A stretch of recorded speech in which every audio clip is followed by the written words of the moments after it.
So me.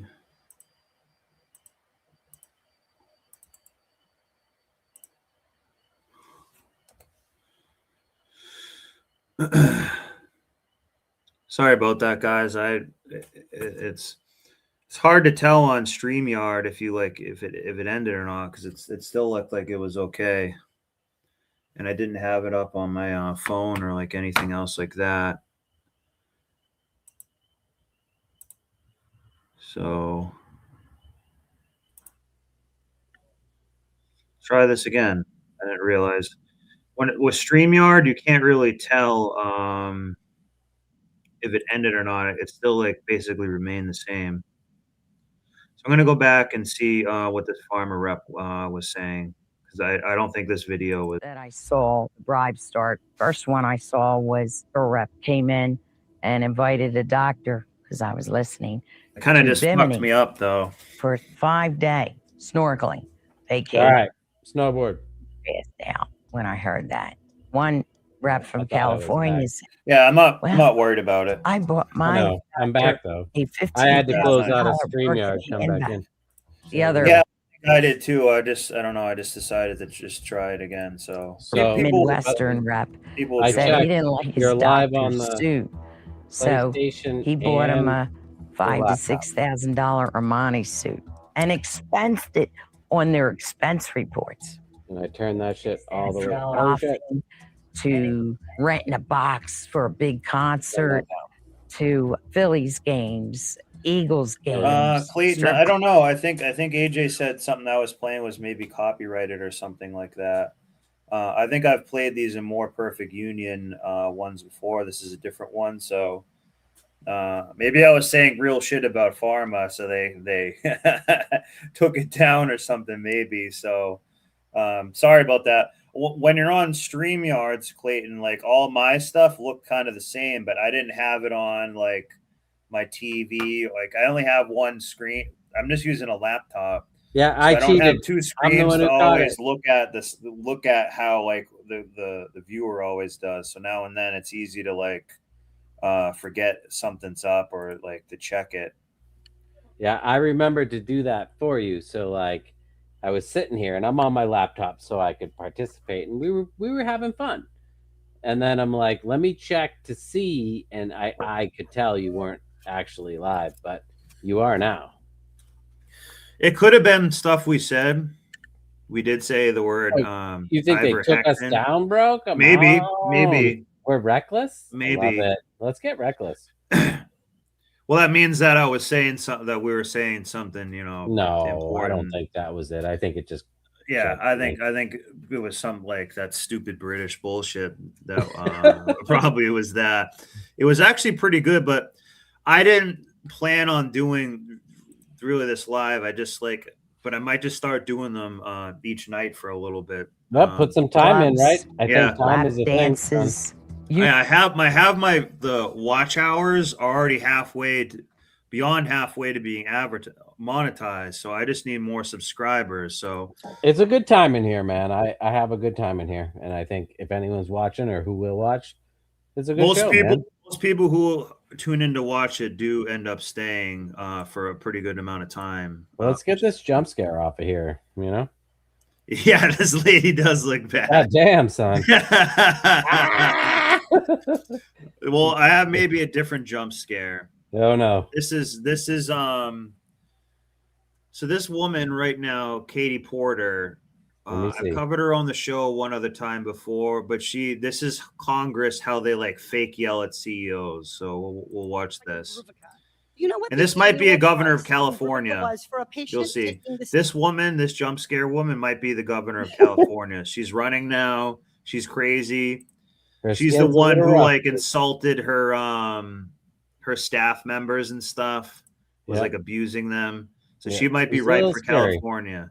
But she's supposed to be yelling at a big pharma CEO. And she does this to bankers too, like, Mr. Jamie Dimon, you're going to pay your employees enough. And he's like, okay. And then nothing ever happens. So interesting. What the this hell? This is going to be one of those times. Let's do it. Pills per day in 2013. $130,000. Okay, we had 99,766. What about today for those same 3 pills? I think It could have been Clayton, but that's okay. We have 181. We'll just code our There was a language. significant increase. Roughly, in a matter of 8 years, AbbVie more than doubled the price. Now, Mr. Gonzalez, how much money did AbbVie put directly into the research and development costs of Imbruvica before it hit the market in 2013? We acquired Imbruvica when it was launched, so it would have been the company that we acquired. So AbbVie, reclaiming my time, so AbbVie itself didn't spend any money to create Imbruvica. It was invented by a smaller company, Pharmacyclics, which you later acquired, correct? We paid $21 billion for the company. My dude here, he's like, I'm just going to zoom in. So you paid yeah, he doesn't give a damn. He's like, he I'm has a just gonna lawyer zoom. telling him what to say, if anything, too. Yeah. Presumably you can't justified by its $2.45 billion investment in R&D. Are there fewer side effects for patients now than there were in 2013? Well, we developed significant indications and expansions and other disease states. Are there fewer side effects, sir? No, it has the same side effect profile. Okay. Mr. Gonzalez, do people need less of this medicine, Imbruvica, to treat lymphoma now? No. So AbbVie took zero risk to develop this drug. You bought it approved for the market, knowing it would be profitable. You hiked the price to pay for R&D, but you haven't made the drug any better, even as you doubled the cost. I wrote an entire report on what is essentially the Imbruvica story. Big Pharma gobbles up a small innovative company, does nothing to improve the drug, but jacks up the price. Now, you told us that you spent $2.54 billion for R&D for Imbruvica, even though the drug didn't get any better. Really, it was all for these innovations and indications, which are designed to keep competitors off the market and find new sales opportunities. So I want to look at what other money AbbVie spends doing its business. You filed 165 patents for Imbruvica. You filed patents for Humira, other drugs to keep She's crusty, dude. off the market. How much did you spend on litigation and settlement? But this is supposed to be our Congress, like holding someone accountable like this. This guy's just gonna sit there and doesn't give a damn. I was trying to code my language. And she has the act. Is sort of how it goes. This dude looks like a wiener.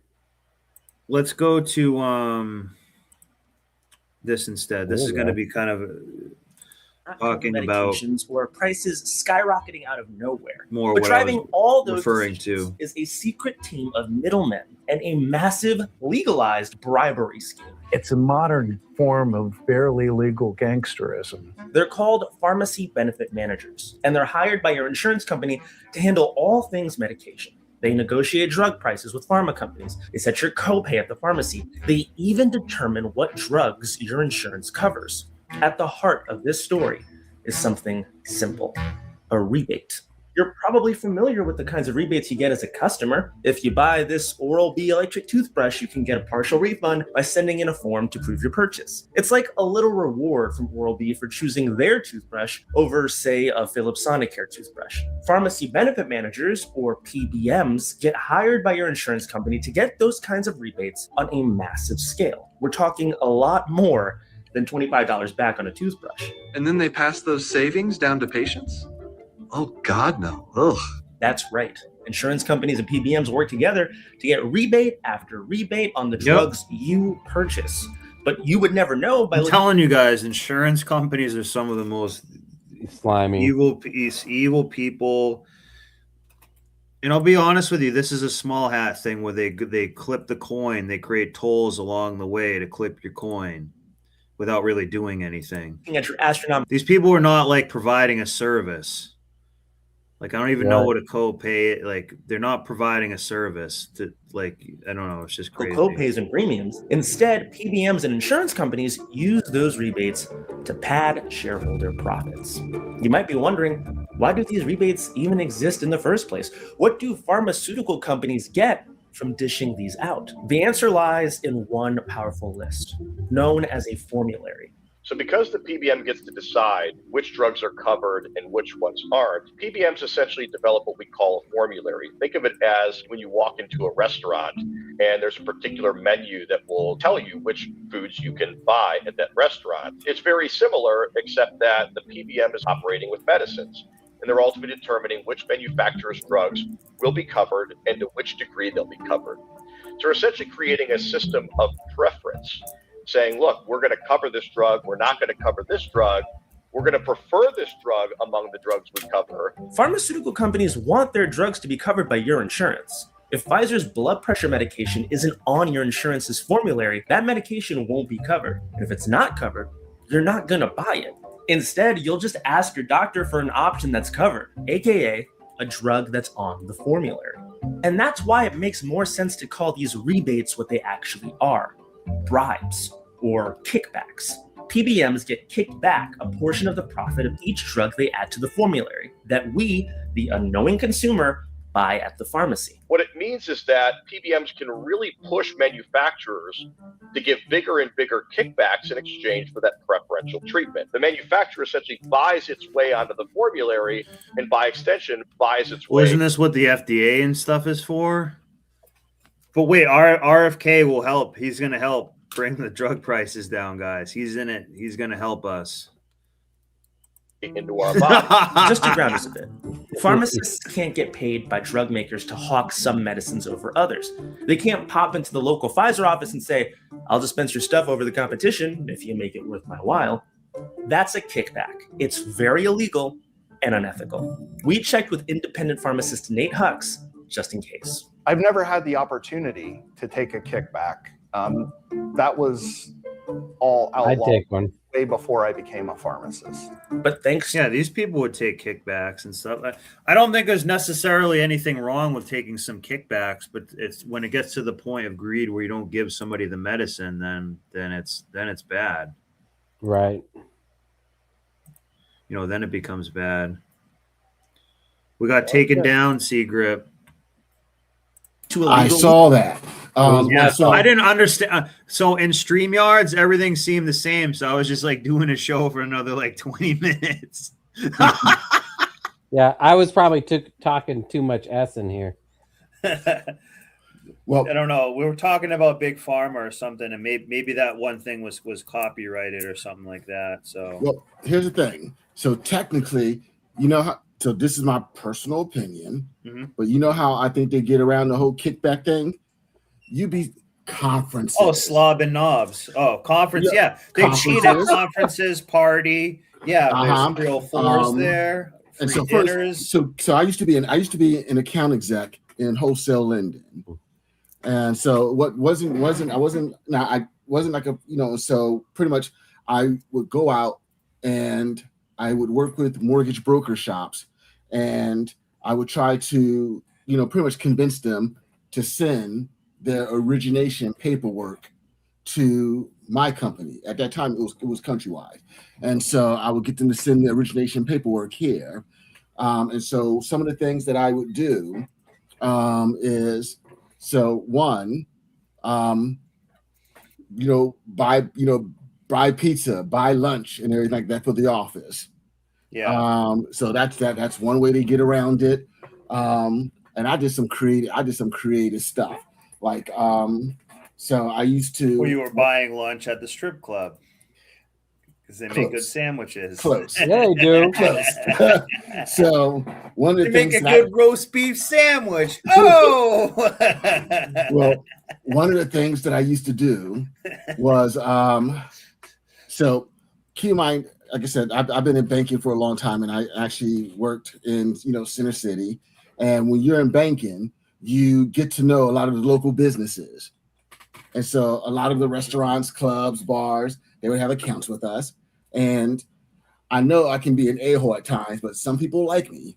And so people would invite us to, their restaurant, their club, and they would, for drinks and everything like that. And so I worked up a deal where a lot of these clubs would give me a 2-hour open bar, because I could bring in on a Tuesday, a Wednesday, a lot of times a Thursday night, I could bring in 2 dozen, young cats all making 6 figures.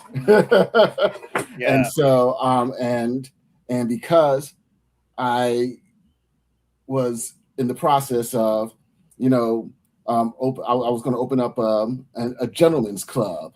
So I knew a lot of women of questionable moral virtue. Of course, yeah. And so to say my parties were legendary. So you get a bunch of 20, 30-year-olds all making 6 figures, and 2 dozen of them and 2 dozen of women of questionable moral virtue, 2 hours open bar. Let's just say stuff happens. And so in regards to my parties, you had to be only the top producers in my shops could come to my parties. Nice. So unless you sent like $1 million in loan business to me, that's how you got invited to my parties. And I would always have it like on a Thursday night. So that way Friday, they're all talking about, they're coming to the office on Friday. We're talking about how wild it was. So what I'm saying is they're doing kickbacks. It may not be pay per play per se, but it's pay per play golf. Exactly. We're going to talk business at the country club and do a round of golf. Come out to my yacht. We'll talk some business with 304s out here and stuff. Exactly. Yeah. Yep. Pull from the 90s. And guess what? You're not getting the medicine. Oh, trust me. I'm telling you. One of these days we're gonna have to do it after hours in the Discord, and I'll tell you how wild some of these parties got. Kickbacks are the bread and butter of the PBM industry. In 1987, Ronald Reagan signed federal anti-kickback laws. They were really centered around trying to get at organized crime and looking at how kickbacks distorted marketplaces and ultimately harmed competition and the consumer experience. By the 1990s, lobbying groups had successfully convinced lawmakers to create exemptions from these kickback statutes, one of which was for pharmacy benefit managers. That decision opened the floodgates for PBMs to become just as corrupt as the drug companies they're supposed to be negotiating with. But the story doesn't stop there. Because of these kickbacks, PBMs have created a bizarre marketplace where not only are they pocketing rebates that could be passed off to you, they're often making you pay more than what the drugs actually cost. Nowhere is this more clear than with insulin. Insurance companies send explanation of benefits out to consumers. They will show the price that was billed from a pharmacy to their PBM. But what a lot of people don't understand is in those explanation of benefits, those prices really aren't real. A vial of insulin could be hundreds of dollars for a patient. But according to public filings and investigations from the U.S. Senate... This is where the people come in to clip your coin, clip your value. These are the parasites who come in, the middlemen who they're just taking value from what's there for not doing anything, for not creating any. Finance Committee, we know now that the actual cost of insulin, the actual amount that drug manufacturers bring in, is closer to around $35 to $50 per vial of insulin. In the case of, I think it's like $400. Insulin, the problem wasn't just that consumers were paying fake, bloated prices invented by PBMs. PBMs were creating a situation with fake money, situation where fake fiat money companies had to keep raising their prices to do business with the major PBMs. So the rebate system creates these perverse incentives where, because drug manufacturers don't have a really compelling interest to actually lower their prices to gain market share, instead what they do is increase their prices to create more bandwidth for bigger rebates, which is what their main customer, the PBM, this happens all the time with stuff. Modern art is another thing where they do this as well, in some ways. Ultimately craves. In other words, if I make insulin, I can incentivize PBMs to cover my insulin and put it on the formulary over others by offering a bigger rebate. But that rebate won't cut into my own profit margin. because I'll just raise the price of my insulin at large and let the PBM pocket that increase as a rebate. But of course, every pharma company has this idea. So when one company raises the price to create a bigger rebate, so do all of their competitors. And what ensues is a race to offer PBMs the biggest bribe to land on the formulary. There's even cases where you can't buy a cheaper generic and have it covered because the expensive brand name is offering a bigger bribe. In the inhaler market, there's a drug called Symbicort. Think about this, guys. This is inhalers and stuff that people just need. You know what I mean? This stuff is so we really should be producing it here. And we really should also be trying to find out, like, well, why are people even getting asthma and stuff like this? Oh, it's because we like freaking put, I don't know, Teflon pans. We put lead in Teflon pans or something stupid. Brand drug that basically like costs $150 more than the generic version of the inhaler would cost. But because it comes with a larger rebate, we see that it gets exclusive formulary coverage compared to the generic. PBMs have made it deliberately impossible to know what kind of rebates they're actually getting and what your insurance company is ultimately paying for drugs. Aside from the occasional testimony or investigation about insulin or EpiPens, lawmakers, journalists, consumers, none of them know the real price of drugs. And that's by design. In 2018, when Ohio's then state auditor Dave Yost tried getting information on drug pricing in regards to Medicaid, he was told it was a trade secret. And if you thought you might be able to wink at your pharmacist and tell them that you know that insulin is actually way cheaper, you're out of luck. So there are clauses in each pharmacy benefits manager's contract that says you need to charge the contracted price. You're also not allowed to ever offer anybody a better price than the price you're billing for. It's not just Again, this is to like heal people.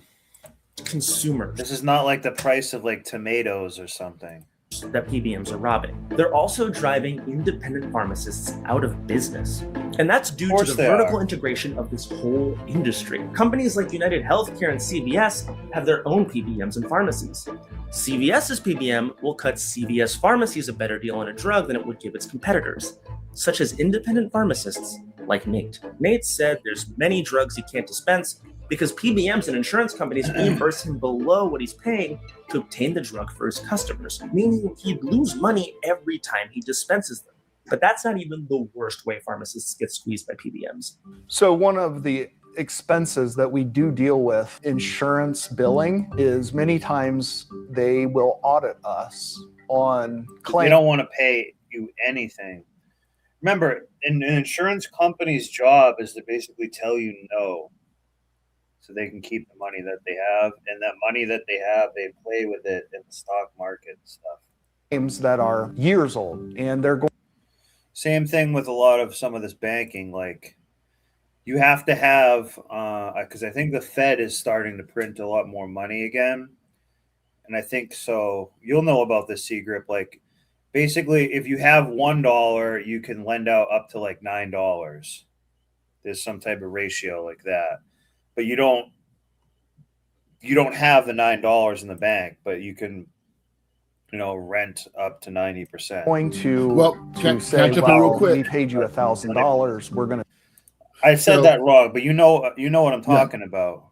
Yeah, and so first, keep in mind, insurance companies are some of the best risk managers in the world. They have actuaries, they have tons of statistical data, research, information. So they really are some of the best risk managers in the world.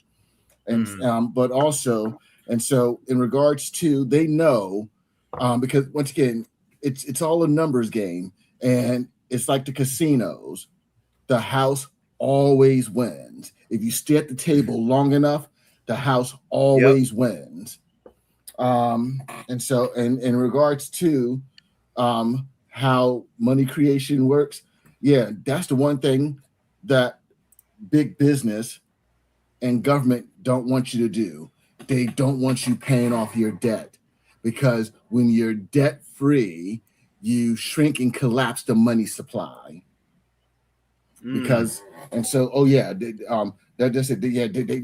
need you to have debt, because without that debt, they can't keep expanding the money supply. And the fractional reserve lending is so insidious because they know that at almost any given time, people generally keep on average 90% of their funds in banks. So that's what. So this whole fractional reserve lending, they just didn't pull it out. They just didn't pull it out of their butts. No, it's like biblical. It's as soon as basically people couldn't carry all the heavy metal, the gold and silver around in their pockets and stuff, and they had to put it in a safe. And that safe was at churches generally, and then you get a slip of paper doing that, and then you get Silverstein and Silverstein Banking, who just starts clipping the shit, and it just starts getting out of hand. Well, actually, banking, as we know, is a relatively modern invention that didn't come into play until the 1700s, and so and it was primarily designed for merchants and traders, because if you are going to if you're going from Spain to England to buy a shipload of stuff, it was just not economical to like pack a whole bunch of gold and silver and everything along those lines. So my invention, and so you would leave, like you said before, at a vault someplace, and they would give you the ability to write checks, check claims on that. And like you said, what these institutions realized was that they kept a large sum of that just in their vaults, and so they started lending against it. I'm telling you guys, this stuff is insane. When you start learning money and everything, this stuff is insane. But this is part of the red pill, because we really need to understand a lot of this stuff. It's not to get us upset, but like we have to understand, like, we are being a pawn in a game here a bit, and to kind of either not play the game or defend yourself from it a little bit, you got to understand what's going on. Like, you know what I mean? This is understanding the environment is really what we're doing here. So, it's not like this is the equivalent of like looking around your environment, but we have to do it to see things that affect us from far away. Like all these decisions by all these people really affect your life, other people's life. Let's say Seagrip gets that sugarfoot, too much Kool-Aid, a little too much red rum Kool-Aid or whatever. It's great. Or he needs AIDS medication. He can't get. It's going to be harder for him to get it, and these people could say like, no, he's actually not worth getting it to, and that should be wrong. Like that's what I'm saying. They are just being in the way of you getting a medicine that can save you. That's all they're doing. But here's the crazy part about and people should make money people should be able to make money for making the medicine. I'm not saying it should be for free. And just two things real quick. So first, in regards to Steve M, guess what lenders call you? You're a deadbeat to the credit card companies, to the mortgage company, to the lenders. They literally, you are what they call a deadbeat. When I found out that these lending executives, people who paid their balances off in field, that they call you deadbeats, that was they can't parasite off you. Exactly. Yeah. And the funny thing Muslims call that haram. They don't want you to be paying any accrued interest and stuff like that. They view that as bad. And this I kind of agree. They just want it to be literally gold and silver. And this is how bad the pharmaceutical industry is. You can get the price that we pay for medication here is astronomical compared to the price that we would pay in like Mexico, Canada, Mexico, Colombia, DR. And the funny thing about it, a lot of stuff that we need prescriptions for over here, you can get over the counter a lot of times in other countries. The only thing you can get over counter here is Plan B. Oh, I saw Plan B. I went to get some like allergy medication or something from a 7-Eleven down the road the other day, And literally right next to it was a Plan B. They're not over the counter. Like I actually should just buy it. I actually should keep it in my truck with me. You should. Yeah. Yeah. Well, that's because so you can just put that in a chick's drink. Like absolutely. Secret does that Bloody Mary thing. He just puts it in a chick's drink. Look, with their breakfast. I'll give you an egg, but we're destroying an egg too. Yeah. Look, I call it a shot of tequila with a Plan B chaser. Yep. Plan C grip. That's Plan C. Well, my Plan C is if you don't take that chaser, see ya. Yeah. Oh my God. I'll pull a Plan C. See ya. Change my WhatsApp. Yeah, no. I'd chase you down the stairs till you fall. Get over here. Get over here. Oh. What we saw was that these insignificant typographical errors, a typo on a physician name as an example, the PBM would come back and claw back every dollar from that claim, not just the pharmacist's dispensing fee, but the entire cost of the drug itself. Nate has found a unique way to get around the scheme and charge people less than is contractually obligated by the PBMs. He opened a pharmacy that takes no And see how he's trying to, he has to bend over backward just to try to help people. Like this guy's just trying to help people. He's like, hey, I'm just trying to he's like, I'm actually also willing to make a little less money, but I'm helping people. And that fulfills me. That's why this guy's like going to be considered like an asshole loser because everything's so backward. He's going to just have like a Camry car. And he's like, yeah, I'm actually just trying to, help people get easier medicine. And like, what a douche. And then be another guy who has like a Lamborghini with all these chicks and stuff like that. He's like, I'm not going to help a damn person. So that's a little bit of how our reward system is right now. Or maybe it's been that way a long time. Insurance, because it focuses on dispensing generic versions of drugs. He estimates that 85% of all the drugs he dispenses are cheaper at Freedom Pharmacy as compared to traditional pharmacies with contracted PBMs. Talking a couple dollars for a 90-day supply. That other 15%, those are the brand name drugs, and he still dispenses those at his other pharmacy, Pickerington. At Pickerington Pharmacy, the prices are much higher because we, have to do business with insurance companies. See that?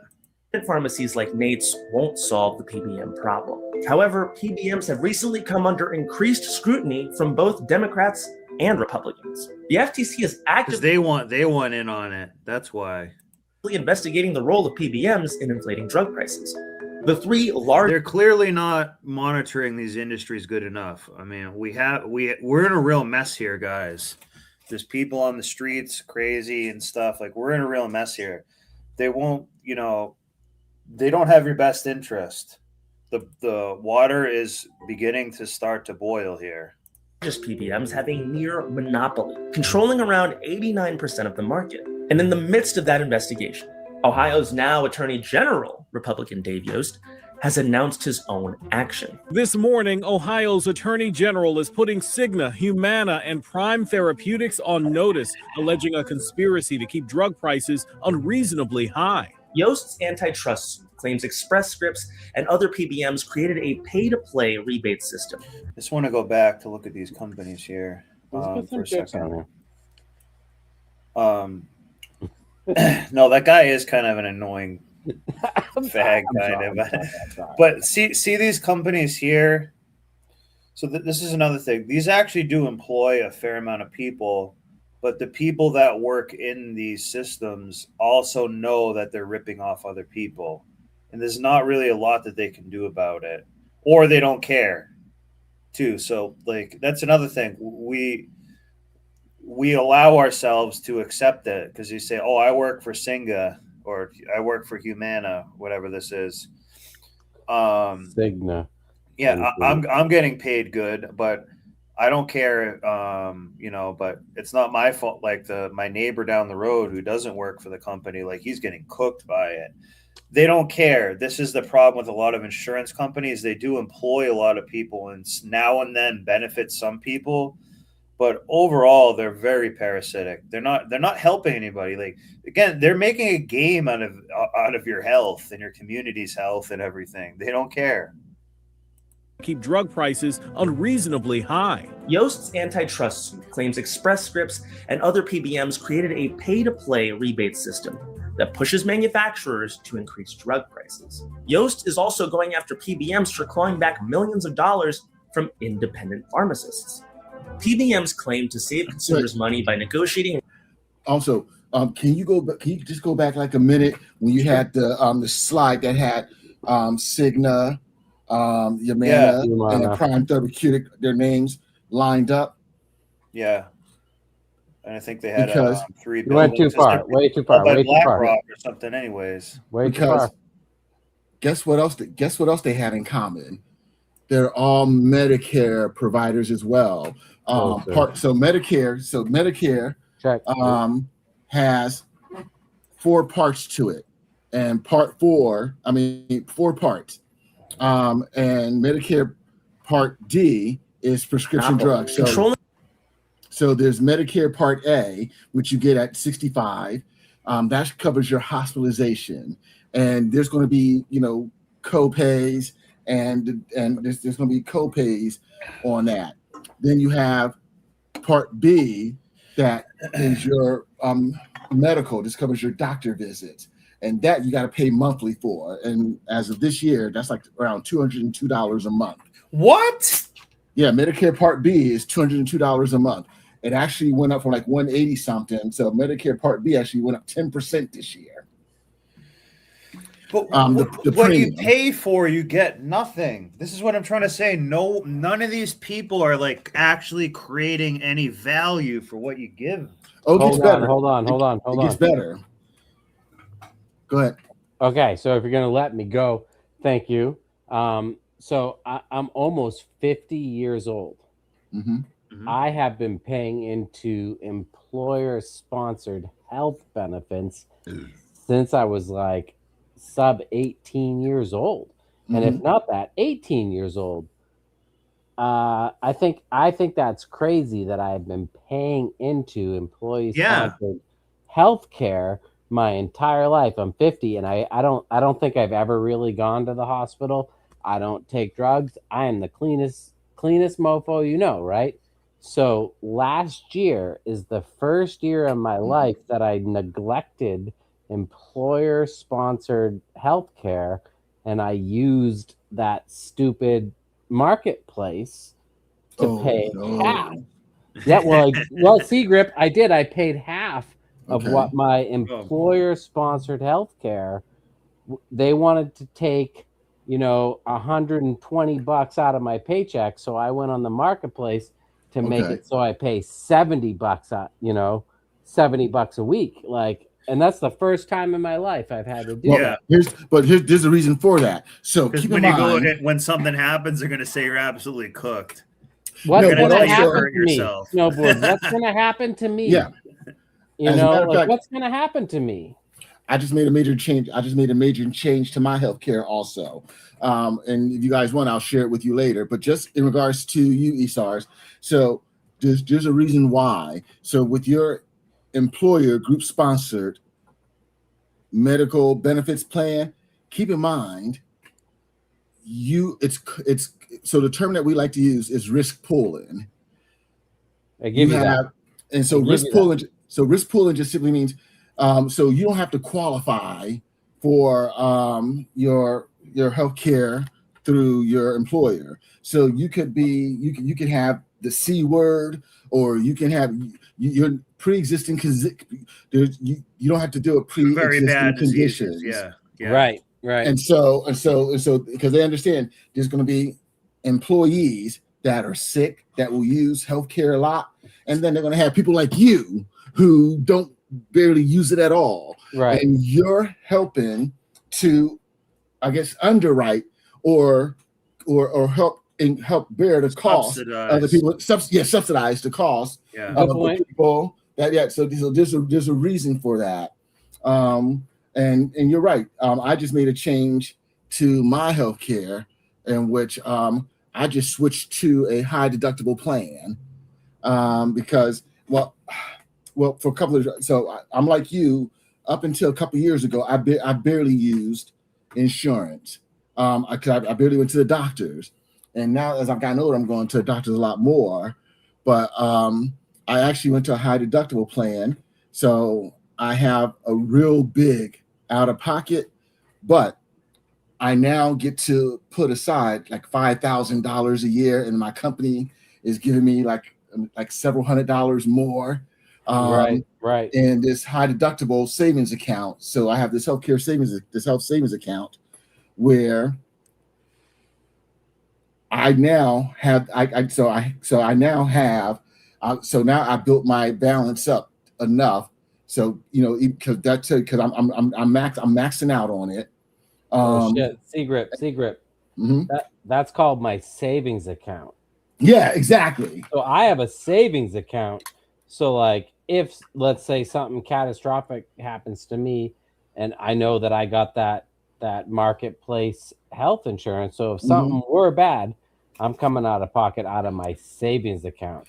But are you talking about some business sponsored health account? No, it's similar to that where I'm paying for it out of pocket, but I can go to my health savings account and use that to pay for my health care. But with that being said, I can also just let it pile up and save up so that when I turn 59 and a half, I can go and say, look, I paid $5,000 in healthcare in 2026. I can now pull that out of my health savings account without having any penalties. And because I have it now, because I built my balance up enough to where I can now invest in the financial market. As a matter of fact, I'm already up 5% this year in regards to my health savings account. So now I'm having my retirement savings. I'm having a portion of my money going to an account just for healthcare, a retirement health savings plan, or my health savings account. So that when I you guys are just basically saying you're getting your coin clipped less. Yeah, but also it. But also I'm letting it. But I'm now investing it so that hopefully it's going to grow. And so when I do, officially retire, and I'm now living overseas, I can now because one of the challenges I'm going to have is when I'm overseas, I'm not going to be able to use Medicare overseas, and that's a whole nother story right there. Because and just guys, and for you, sir, and for guys that are in our 50s or close in our 60s, if we don't enroll in Medicare Part B or Medicare Part D, there are penalties that are assessed. So it's like a mafia. Oh yeah, and the reason I wanted to go back to that slide. Just like insurance, yeah. So you wanted another one up, a different one. So, but here's the thing: you can't spell therapeutics. So that prime therapeutic, you can't. Right there. There it is. You can't spell therapeutic without grape. And that's what. No, think about it. Think about it. It's right in there. You can't. Wow. And so when it comes to Medicare, and guys, I'm sorry. I was monologuing, but I was trying to bring it full circle. All those three big companies are in the Medicare business, where and if you don't enroll in Part D prescription, because Medicare doesn't cover prescription drugs. And they're going to hire all their people up for AI. Right? Sorry, all of them. But but this is what I'm talking about with the insurance companies and big pharma. Again, they go hand in hand, and they're an arm of the government. But see how they're just like an annoying toll or membrane between you just getting the care that you needed and stuff. See how like overcomplicated they made it. Mm-hmm. Every complication is a way they get to clip the coin or clip the drug that goes through, or the treatment, or the scheduling of the treatment, or the facility it's at, or so that's why the price of everything is so high, because you're not just paying. It almost could be you could pay a pharmaceutical lab hey, I'm going to pay you $100 and you can give me a whole bunch of this medication because it's so cheap. The pill farm? It's worse. It's worse than that. It's worse than that. So now, so guys, I want you to follow this. So remember, Medicare prescription drugs. And the reason I know so much about Medicare, I was actually a Medicare specialist when I was a licensed banker because I was in advisory roles. I wanted to give myself a competitive advantage, and because a lot of old people got money. I also became a Medicare expert as well. So when I was doing planning with people, I could factor that in there. So that's why I know so much about this. Yeah. But it really is a 1/8 small hat. There is. Look at him. Look at him. This is all certified legit. This is all like trustworthy. And guys, you can Google it. So let me tell you how cities. Because I don't know anything about this world, really. But this how cities should get. And this is how this is how they're going to get you, because when you turn 65 or once you stop working and you no longer have, and the technical term is credible coverage. So once you stop working and you don't have health care and you don't enroll in Part B and Part D, there are penalties that are assessed. So with prescription drugs, every month. So once you turn 65, so from the time that you turn 50 to 60, are you expecting that I'm gonna have to take prescription drugs? Oh no, this is when you turn 65. Okay, I don't want none of that shit. Yeah, but when you turn 65, you enroll in Medicare, so you get Part A automatically. And once again, there's no fee, there's no monthly premium that you have to pay for A, but there's a monthly premium you have to pay for Part B. And Part D, prescription drugs, you have to have a prescription drug plan, and so you either have it through Part D, and they call that standalone prescription or they're drugs. going to penalize me. And and if you don't have a prescription drug plan, but every month, son, you don't have credible coverage, there's a 1% penalty based off the national average. Wow. I have spoken. Where are we going? So that's on notice. Excuse me. Sorry. That's the toll they pay. That's how they parasite off you. That's clipping the coin. That's coin clipping. I have spoken to people, and so for doing no service, no creating. It's no created value. Nothing. It's a parasitic draining. This is how I'm saying. So I have spoken to people who were healthy their whole lives, and now they're in their 70s or 80s, something like that, and now they have no choice. But they need prescription drugs. So they didn't need prescription drugs their whole life anymore. And now that they're in their 70s or 80s, they're no longer healthy, and they now need drugs. It could be the C word or whatever the case may be. Oh God! And then next thing you know, because they hadn't had credible coverage or a prescription drug plan for 10, 15 years, they get assessed that 1% penalty. And I have seen people that have had to pay $700-800 a month for prescription drugs, especially if you need like cancer meds. See how insidious this is? This is what that Gnostic view is like. This is parasitic. This is the Matrix. You somehow have to. You always have to pay to like exist or do anything or get health insurance or get medicine. Like we can't make it just simple for you. We have to make it, because the more we complicate it, the more there's places where I can clip the coin or clip the medicine or clip, doing something for just basically being like a membrane, like a gatekeeper. And this is a ton of this is all just gatekeeping. So, and just to kind of give you an idea, let's just say the 1% penalty is like, let's say it averages out to $4 a month, and you went 20 years without a prescription drug plan. Now you're looking at a penalty of over $900 a month.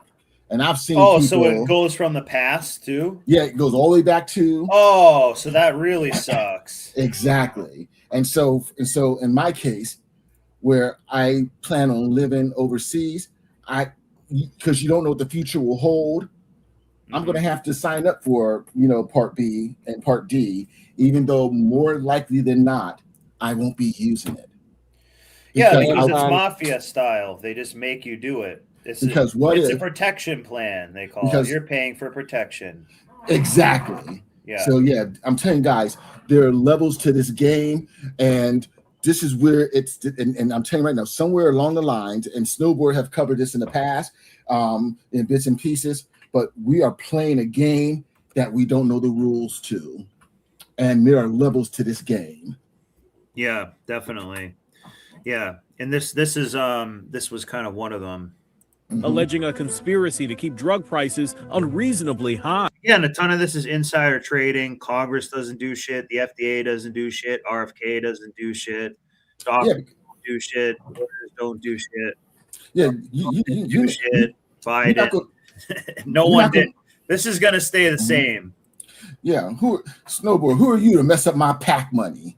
Who are you to mess up my super? Who are you to mess up my super donors? Yeah, and my $10,000 plate fundraisers, your APAC money and stuff. That's what you've been doing this whole time. and my $500,000, 20-minute speech money. Yeah. Who are you? Seagrip is powerful because he's a banker, but he can be like a token freak if you need him to be. So he's very powerful in that way where he can bring it to street level somehow. But he's got class. At least I try. Yeah. There's an ancient Chinese saying, the watermelon always has a special shine to it.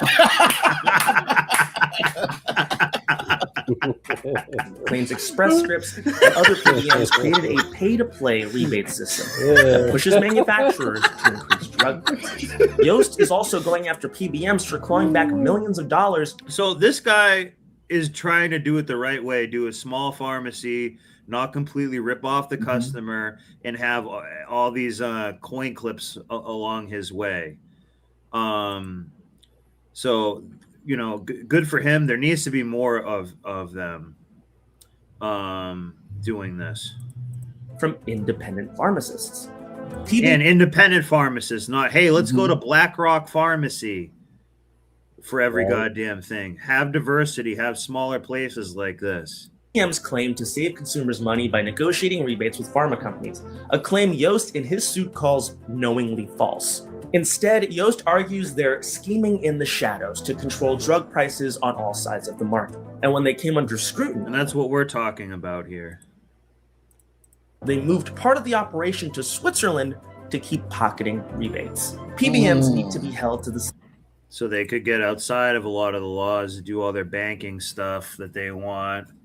That's new. See, this is New World Order stuff, guys. Oh yeah. Remember, they don't want you to be a healthy, robust person that doesn't need like 9 health insurances and medications. Right. They also don't want that. So they definitely don't want that. That's why they're doing that. I mean, the immense power that pharma and insurance companies have, it's immense. Like, people literally just sometimes have a job for the insurance.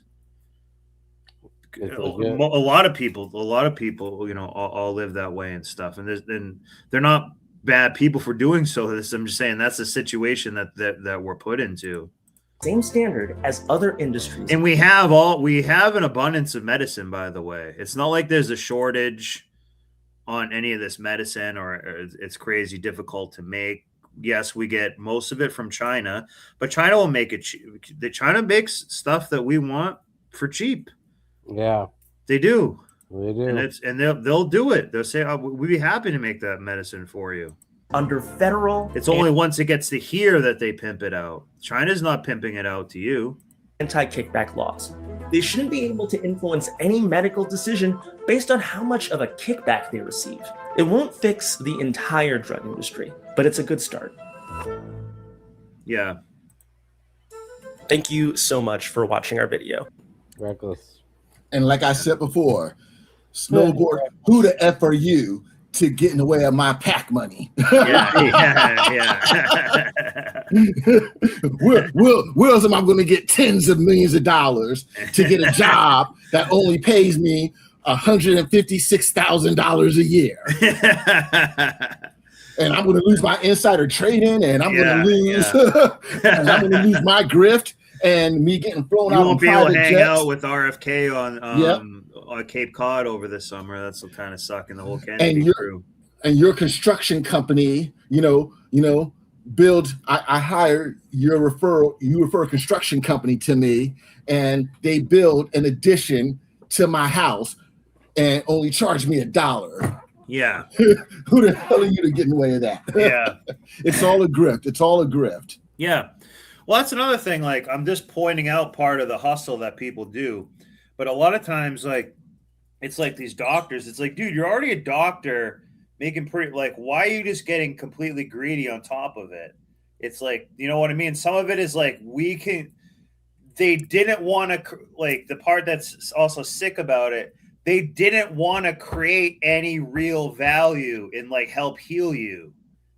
That's the last thing that anyone gave a shit about within the entire process. We're going to make it as shitty as for you as we can, as stressful for you as we can, parasite as much money from you as you can, make you feel as powerless as you can, and be like ashamed that you're not like some insurance hoe who knows like what all of it is. We're going to do like 18 of those things. And by the way, it's a ton of money. Yeah, we are literally talking hundreds of millions of dollars. Yeah. Yeah. And people's, it's not even just your health. It's like your quality of life a lot of the time too. They don't want to just give it to you in your hand. Like, you know what I mean? It's there's just not a good delivery system for it. It could be so much better, but it's because they don't care about getting the product to you. They don't care about serving you. They more care about you serving them. Brian Thompson, CEO of United Healthcare. So, yeah, we're going to see. I have this picture saved. In fact, that was Brian. There we go. In fact, let me actually see if I can do this, because I had I had been saving this to do it on like AJ's stream or something.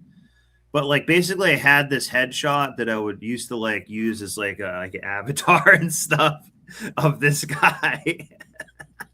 But I'll just leave it as this is. Do you guys know who this is? Nope.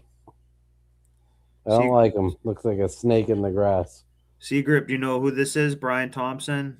Put a 1 in the chat. But he looks scary to me. If you know, okay. I can't believe you guys don't know this, because I'm gonna do a deep rabbit hole about this. Like,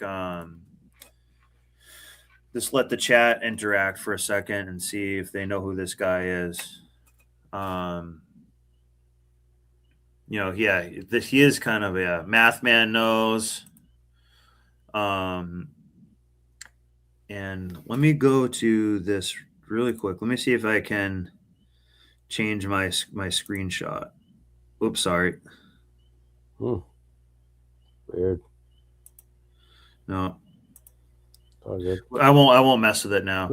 Yeah, so Brian Thompson was a guy who got deleted because he was the CEO of company United Healthcare. And he made like AI systems and stuff. And basically his job was to like deny, like, again, when you're in an insurance company, people are paying you monthly for the most part. Mm-hmm. And your job is to try to keep that money and do other stuff with it and make that money grow. And when someone gets sick or something happens, your job is to kind of try to say no so you can keep that money. Right. Essentially. Yep. So this guy, well, Brian Thompson in a video from 2022, 2 years before he was murdered on the street in New York City. I take a look at Thompson. Who was he and what was going on in his life at the time he was killed? Welcome to Crime Fix. But basically this guy was like a sociopath, because he would just deny so much from people. And Jeanette Levy. Since Brian Thompson was murdered, even if he didn't directly do it, he's still the CEO and responsible. On December 4th, much of the discussion has revolved around the search for his killer. And there's been a lot of discussion about healthcare. and the health insurance industry. Thompson was the CEO of the largest health insurance company in the country, and there were some controversies and complications in his life that I'll discuss. And we all there were just also forgot concerns about about United Healthcare and other health insurance companies denying claims for care. Since the arrest of Luigi Mangione for Thompson's murder, we've heard a lot about him. Police believe Mangione viewed the murder of Brian Thompson as a, quote, symbolic takedown. But we haven't heard as much about Brian Thompson, who he was as a person, other than he was the CEO of United Healthcare. Thompson grew up in Iowa. One of his former teachers told the New York Times that he was an excellent student and a model person, a super kid. Thompson's LinkedIn says that he attended the University of Iowa, graduating in 1997 with a degree in accounting, and he was the valedictorian of his class. In April 2021, Thompson's predecessor— Again, remember, he's a sociopath, in my opinion.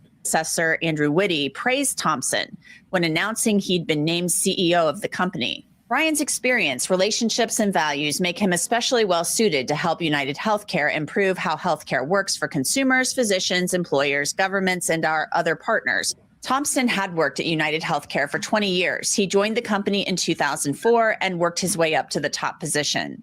As CEO of United Health Group, Brian Thompson was responsible for leading growth across the company. Thompson was paid $10.2 million per year. In a November 2022 video, Thompson— $10.2 million a year. Damn. So if you're paying, that's part of what I'm saying. If you're paying a healthcare system, I'm not trying to pay basically like $20 a month of your money's like going to like him. Yeah. And by the way, he doesn't give a damn about you or is helping you in any way. About the company's priorities. Our mission and values are focused on helping people live healthier lives and making the health system work better for everyone. Please. I'm joining you from our Innovation Center here in our headquarters in Minneapolis. But not everyone was happy with United Healthcare. The Department of Justice filed an antitrust lawsuit against the company just last month after it tried to acquire a home health care and hospice company. And there have been countless complaints about United Healthcare denying claims and care for patients. And Brian Thompson and other executives, along with United Healthcare, have been sued for insider trading by the City of Hollywood Firefighters Pension Fund. Brian Thompson specifically was accused in the suit of selling more than $15 million worth of stock in United Healthcare as the Department of Justice investigated the company. The suit claims the executives knew about the antitrust investigation and didn't tell shareholders about it. And when the news broke in the Wall Street Journal, the stock price took a huge hit. After Brian Thompson was murdered, his wife told NBC News that he had received threats, but the morning he was shot, he did not have a security detail with him. I want to take a moment to tell you about truthfinder.com. It's one of the largest public record search services out there. Just log on to truthfinder.com and put in a person's name. Within moments, I'm not going to lie, though. She can get it. Yeah, she's kind of hot in her own type of way. Yeah. LC Crime Fix. Log on and start accessing information about almost anyone.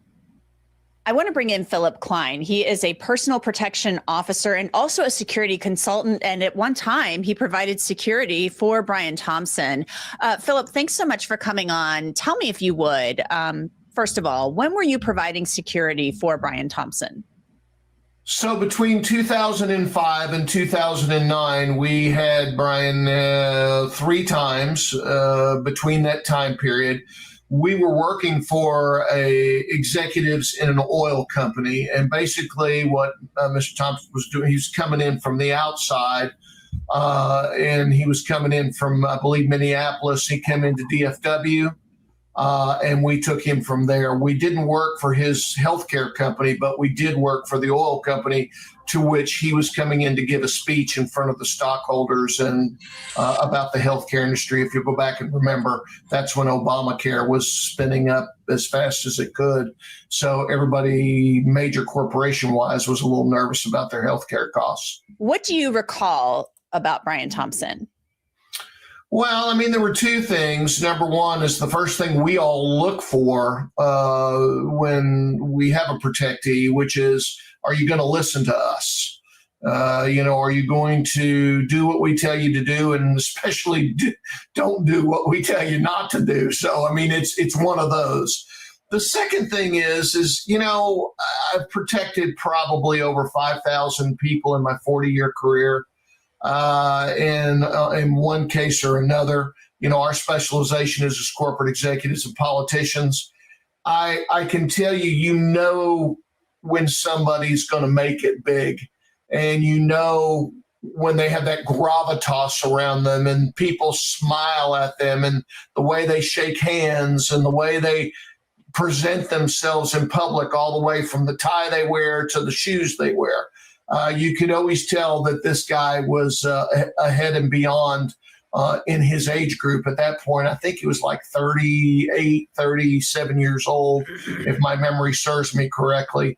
And he was the only way I can tell you is you just had that gravitas. He just was good with people. And it was interesting.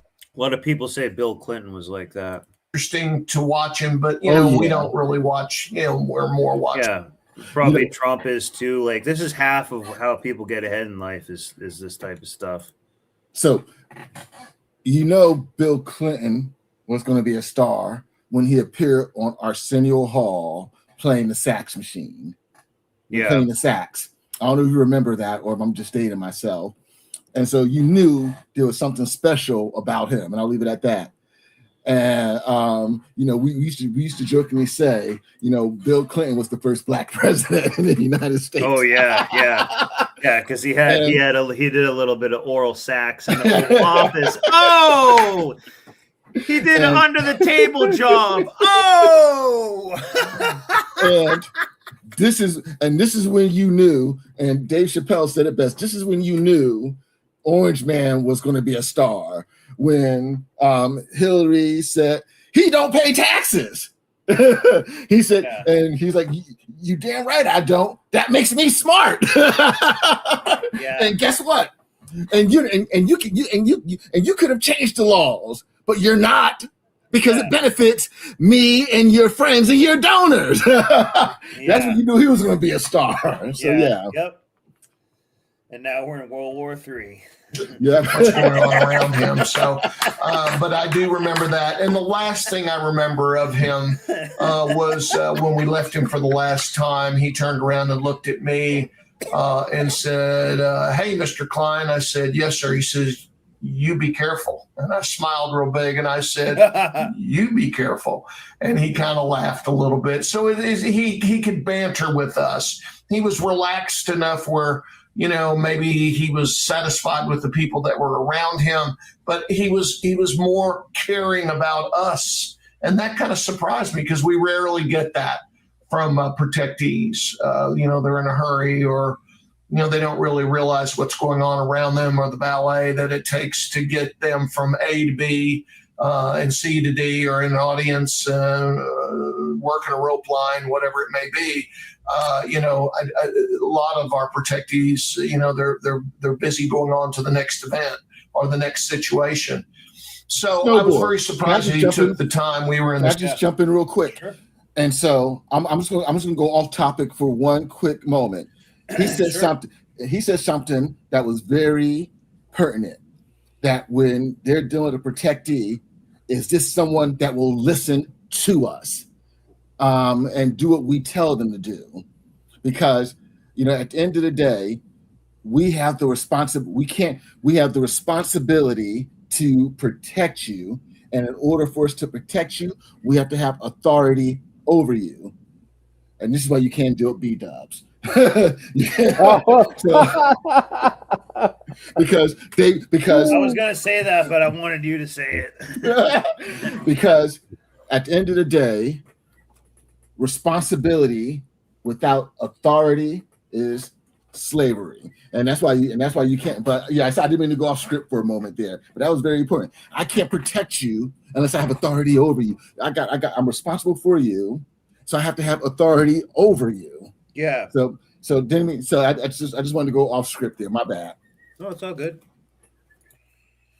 Called me a slave. Yeah. Well, something. Well, here's the thing. Wait, what did you say? I had to take my microphone off for a second. What did you guys say? I go. He called me a slave. it's true. It's true, man. Well, look, Secret, you didn't go that far off script. You went pretty much right on script. Well, here's the thing. That's why when you're dealing with these rambunctious, unruly people, you want me to be responsible for you and take care of you and everything like that. But part of that means it's like, remember we watching that one video where the chick, the dude was doing that, jumping out of the car, skateboard thing while I was driving, and the guy was like, "Don't do this. There's kids here." And the woman got out, wanted to mouth off. And like, no, he told her, "Get in here. You know, you gonna start something, and then he touched you. Then I'm gonna have to get in with him and this stuff." Yeah. I remember that. So yeah, just sorry. Sorry about that. Yeah, it's all good. We had a good time back there. Okay, hold on. Let's go. Let's see this thing too. On here. Hang on a second.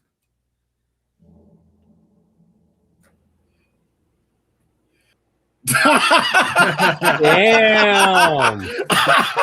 Like who was in the chat that said someone in the chat said, it's not about the cure, it's about the treatment. They're not trying to cure. Treatment pays, curing doesn't. Clayton said it. Treatment pays. Clayton said it somewhere. Yeah, I'm going. Curing doesn't. Yeah, exactly.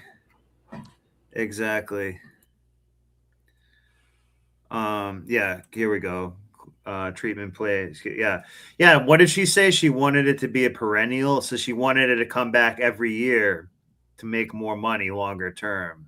Yeah, crazy. Monica's the one that worked under the table for the Mossad. Oh, there's a theory that she worked for them, so basically Israeli intelligence or something like that. But who knows? But she was a dirt 304 anyways, and it's like, I don't know. It's kind of crazy. So let's Sally Port see down at DFW this guy. And it was a very interesting exchange. That is interesting. Were you surprised when he was murdered to hear that he wasn't with any type of security that morning, especially when his wife had told NBC News after his murder that... And there's also another Chinese saying too, an ounce, or I don't know if it's Chinese, but saying like an ounce of prevention is worth a pound of the cure. But right now, an ounce of prevention is actually worth a pound of gold. That's that's what it's going to cost to just do preventative at this point. He had received some threats. Yeah, I was on duty and I was pulled off a detail that we were working on. And they said, "Hey, do you remember this guy with the healthcare company from Minneapolis?" I said, "Yeah, he's a nice guy." He said, "Well, he just got shot in New York." I was like, "Oh, no." And I said, "Well, where was his detail?" Because I knew he was, at that point, I'd watched him rise the ranks all the way to the top of the company. And my first question was, "Well, who was his detail leader? Where was his detail?" And they kind of looked at me and said, "I don't think he had one." So I was more befuddled. Why would he not have a detail? Well, more importantly, why does he need a detail? They should be like, "This guy's awesome. He's helping bring me medicine and get me things that I need." It's not, because he's a parasite who would just do what his shareholders said and just deny everything to everybody.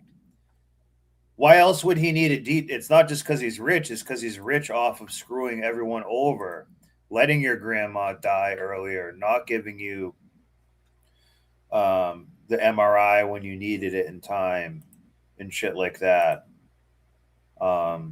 Stupid stuff. So it was going to be one of two things.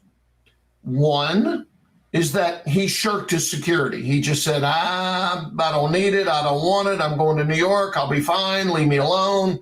I'm going to intermingle with our stockholders and some of our clients that we have through the healthcare group. Or two, the company didn't provide him security.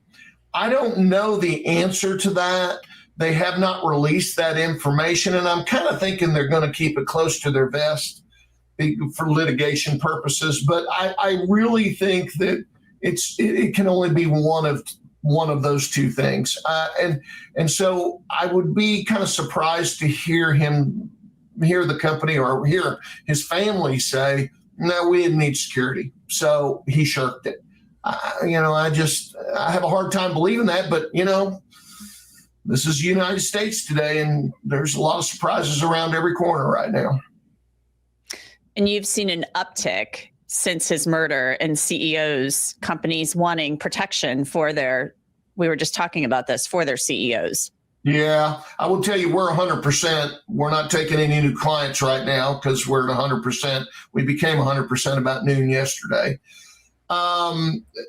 Yeah, we are seeing a huge uptick, but what's not helping is twofold again. The first fold is these whack jobs out there that are celebrating his death and targeting other CEOs. I mean, yeah, because they're parasites on us. That's why, dude. That's why. That's the biggest message that the people can send. It's similar to lighting the toilet paper factory on fire. Like, that's the only language that we have left, kind of, in some ways, is shit like that. The guy's like, careful, but I see what you're saying. Yeah, so the guy also needs to say, like, hey, this guy has screwed a lot of people over. You don't say. That's out there. That's way far out there. They forget. Even if it wasn't directly him, he's still responsible for the people below him that do that. I'm pretty sure that he set up like an AI chatbot thing. It's just one guy. Basically, like a lot. All for your healthcare stuff. It's mostly like a bot you interact with, and that bot will just like deny what you need a lot of the time just to save money. So you're not even getting denied by a human. But he was letting stuff like that ride. We're talking about millions of surgery type situations, millions of people who are just disfigured in a car accident, and they're like, oh, we're just going to give you kind of shitty care, or people that messed up their physical therapy for stuff like that. They're just not there to help you at all. It's just it's just parasitic. He had a wife. They forget he had 2 kids. They forget that he had colleagues all around him that are mourning right now. Yeah, but that's what this guy's not understanding. Like, mathematically, it's still better to have that guy go, because he's done that times 1,000 to a whole bunch of other people. Like, they're trying to make it about his family. It's like, yeah, he did have a family and stuff, and it's bad, but like, he also didn't give a damn about like millions of other families. Right. Basically. They're upset and they're angry.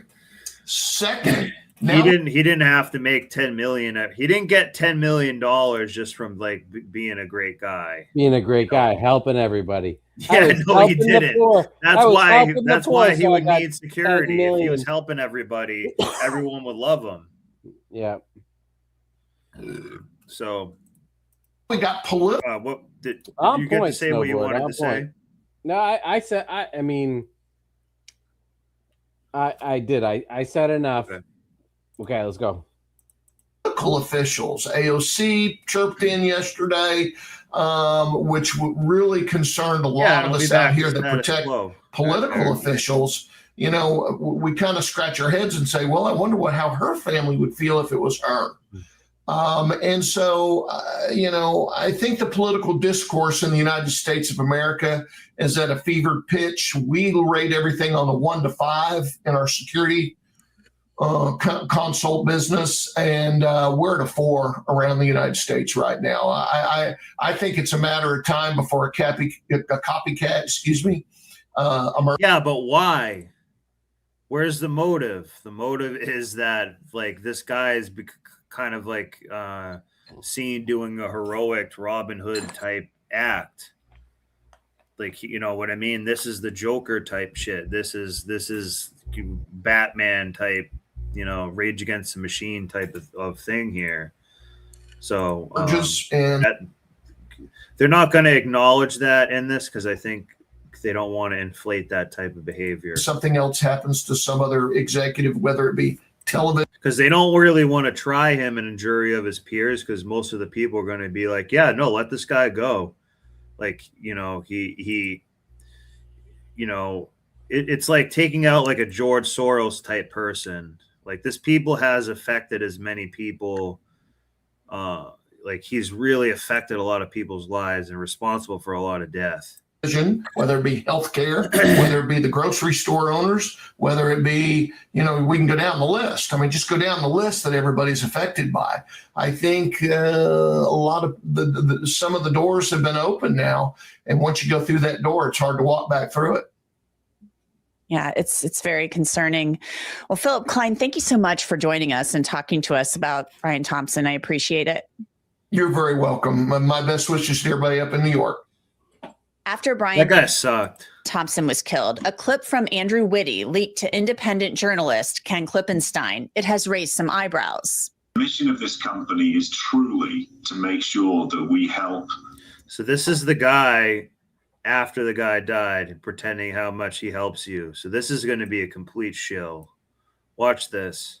The company is truly to make sure that we help the system improve by helping the experience for individuals get better and better. There was nobody who did more to try and advance that mission than Brian Thompson. Please. And there are very few people in the history of the US healthcare industry who had a bigger positive effect on American healthcare than Brian. And we are going to make sure positive effect for the shareholder, not for the people. That we not only acknowledge and honor that legacy of Brian, but we will continue it. Our role is a critical role, and we make sure that care is safe, appropriate, and is delivered when people need it. Safe, appropriate, and delivered when people appropriate. So what he's saying, he's already lying about it, kind of. When he's saying appropriate, that means that he gets to deem what's appropriate and what is not. So a lot of times what they do, they're like, oh, well, you don't need surgery. You just need like physical therapy. Why don't you try 6 weeks of physical therapy? And then we'll try the surgery or something like that. But it's like, well, that, you know, if I didn't show up for every day for all that, you know, all the required days, let's say it's 3 times a week, like that's a big time commitment before they just, you know, give you the surgery and stuff that you wanted. And we guard against. And this sick guy probably has like a human centipede in his basement somewhere. This guy's a freak.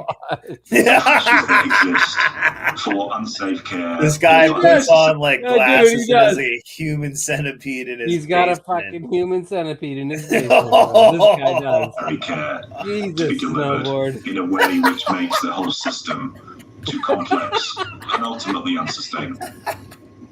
So we're going to continue to make that case. We will continue to do the work we do. And I have never been more proud of this company and our culture. Seagrip has a good point here. Yeah. So like you basically are playing Russian roulette. You get a 19%. That's like 1 in 5. And so it's a 1 in 5 chance, and you could have done you didn't do anything wrong. It's just like, oh, you just may not get the treatment you need just for some made up reason.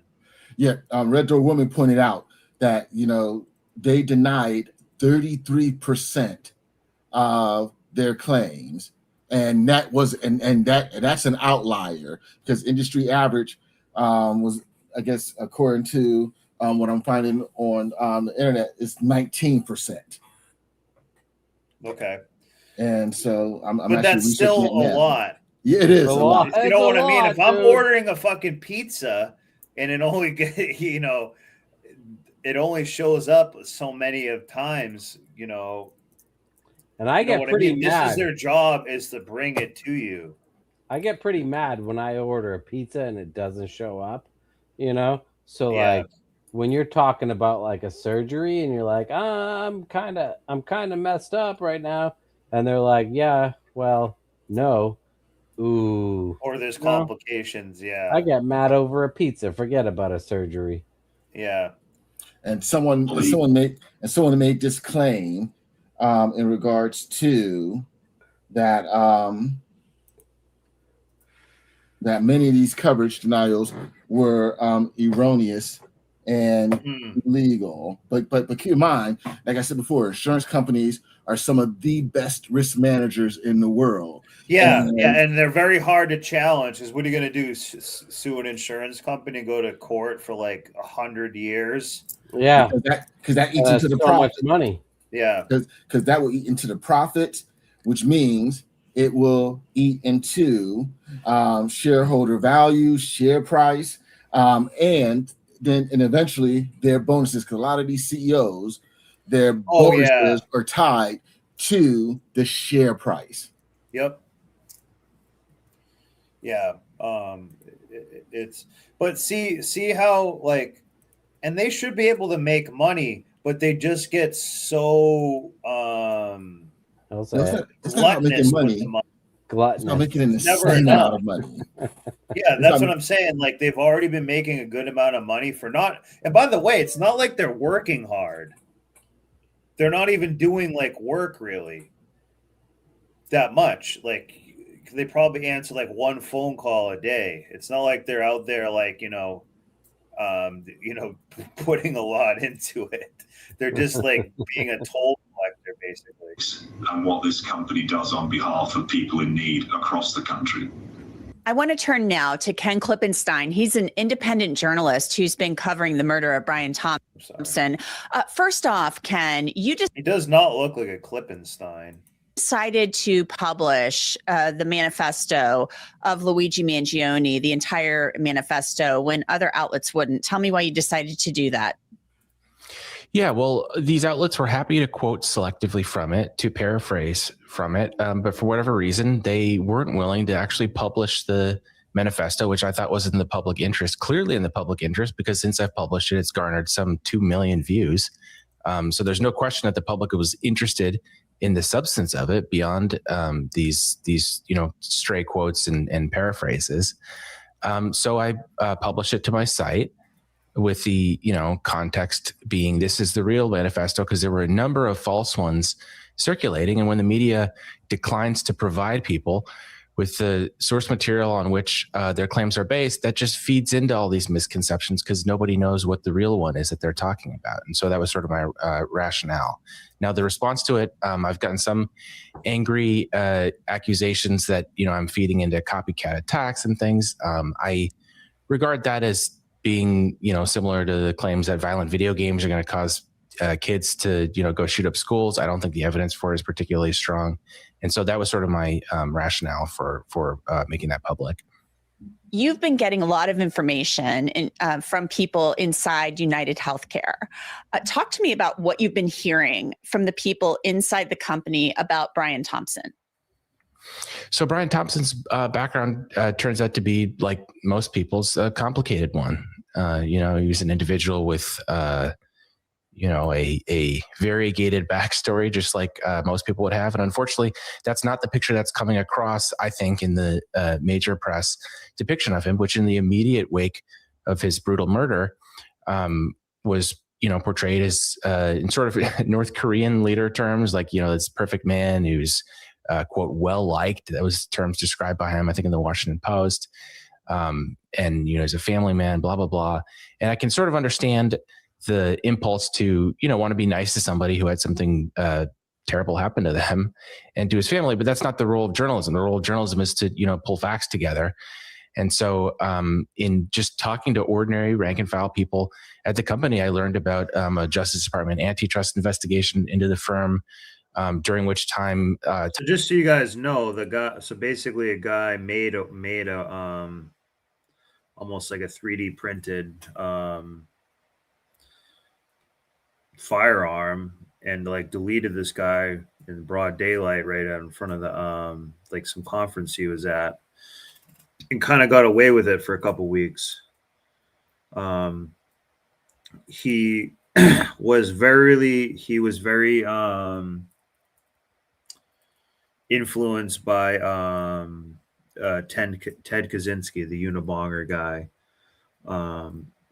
big time. And he felt that at a certain point, violence needs to happen because it's the only way to actually logically start like getting the message, like, you know, like it's at a breaking point. So this was just not like a senseless violence. I have the Ted Kaczynski manifesto, and a lot of it's actually about like feminism and stuff, believe it or not, and AI. And it was way ahead of its time. And it's and you can get like a audio book on it on like it's on YouTube and everything. Thompson sold millions in personally held shares in the company, which led to resentment, at least among the people that I know in the company. And these are not just grunts at the bottom, and this includes management who had frustration about that because at the same time that, you know, there's these huge executive C-suite level compensation and salaries that they're reporting. I mean, we're talking tens of millions of dollars, and the stock behavior that I was describing before. People at the, you know, middle to bottom are making far less than that and having to, they think, work under conditions that amount to a, you know, lack of adequate support from the company they feel to be able to do their jobs day in and day out. Even people within his own company were like, fuck this whole system. Oops. And so what I saw was a lot of frustration and resentment, just like you're seeing the outpouring on the part of the public in the discourse around this. And that applies to the, you know, people that work at the company as well, which is a very different picture, I think, than what we got from the major press. You had told me when we spoke another time that there was some kind of people upset about the use of AI within the company as well. Yeah, that's right. If you look at their earnings calls, they've made this very clear. I'm not suggesting that that's anything that's happening in the shadows. They made very clear that they've made, you know, substantial investments in artificial intelligence. And some of the folks that I've interviewed, I probably talked to like a dozen people at this point in the company, expressed complaints about what they see as the inefficacy of the software in, you know, being able to do their jobs day to day, and also the extraordinary amount of resources that they feel has been invested in this at the same time that they say there haven't been enough investment in other parts of the company that make them able to, you know, address the responsibilities of their job. And so, you know, hang on a second. Seagrip has a really good comment here. I want you to think of this. Think of this. If you had a car, if you had a business or something like that, United Healthcare's denial rate. So that's telling the customer F you, basically, or not even working a deal with them somehow. Because that's their job, is to say like no to you, basically, for healthcare, which is just completely set up wrong. I don't care if your kid. Go ahead. Yeah, I don't care if your kid need this experimental surgery that could potentially save their life. Yeah, I don't care. We're talking kids, everything. Yeah. Yep. You know, I don't care if, you know, your wife got this rare form of, you know, the C word, and we need to use this and this promising treatment that could extend her life. I don't care, you know, if you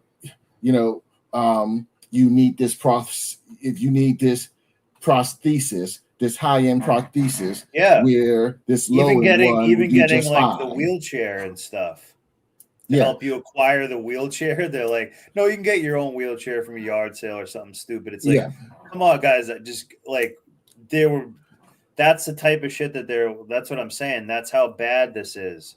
So like this guy did have it kind of coming, like we need, you know what I mean? Like that, these companies, they hold a lot of power, and think of it. And like you said, Secret, they're saying no to kids sometimes. A lot of the time, kids probably actually need more healthcare than anyone else, and because they're, you know, growing and shit, and you know, developing and stuff. So, God forbid you have something that's rare. Yeah, exactly. Yeah, but that's what I'm saying. They're there to be a service provider to you, and they treat you like dog shit. This is what I'm saying is happening with these modern big corporate entities and stuff. It's almost like you work for them. No, you get nothing. Look, they are in business to generate an insane amount of profit. Yeah. And the more we pay out in quote unquote unnecessary claims, that eats into our profits. And if it eats into our profit and I can't do share buybacks or increase shareholder value, now you're tapping into my pay and my bonus and my compensation. A lot of and this is just overall because a lot of CEOs, you ever wonder why you see a lot of CEOs hopping from company to company? Because they're playing a game in which they'll come in and they will, let go people, cut costs, do share buybacks, raise the share price, get their bonus for the next couple of years, and then leave, go to another company. I never thought of it like that. Oh my God. So they pillage it. I'm telling you guys, this is this is why this is my opinion. Once again, this is just my opinion, to say about opinions. Somewhere along the line, the powers that be made a decision that an intelligent and informed population is bad for big government and big business. We're living in a country where no one teaches us how to do business and really interact with this country. No one teaches us how to interact with, law enforcement. No one teaches us, the importance of saving, growing, and investing, and now we're at the point to where, PE is, less emphasis, less emphasis in history because we don't want you to know about the past so that you don't see the playbook, so you don't know how the story is going to end. The things that they're going to do. So and I'm telling you right now, there's they're really trolling, generationally being trolled. And we're being and we're all a part of it. We're all in the same ship, but I think we have to acknowledge it at some point. Yeah. And unfortunately, like we were saying before, it's all about keeping us divided. It's all, why do you think, and okay, I'm gonna get a little tin hat right now. So,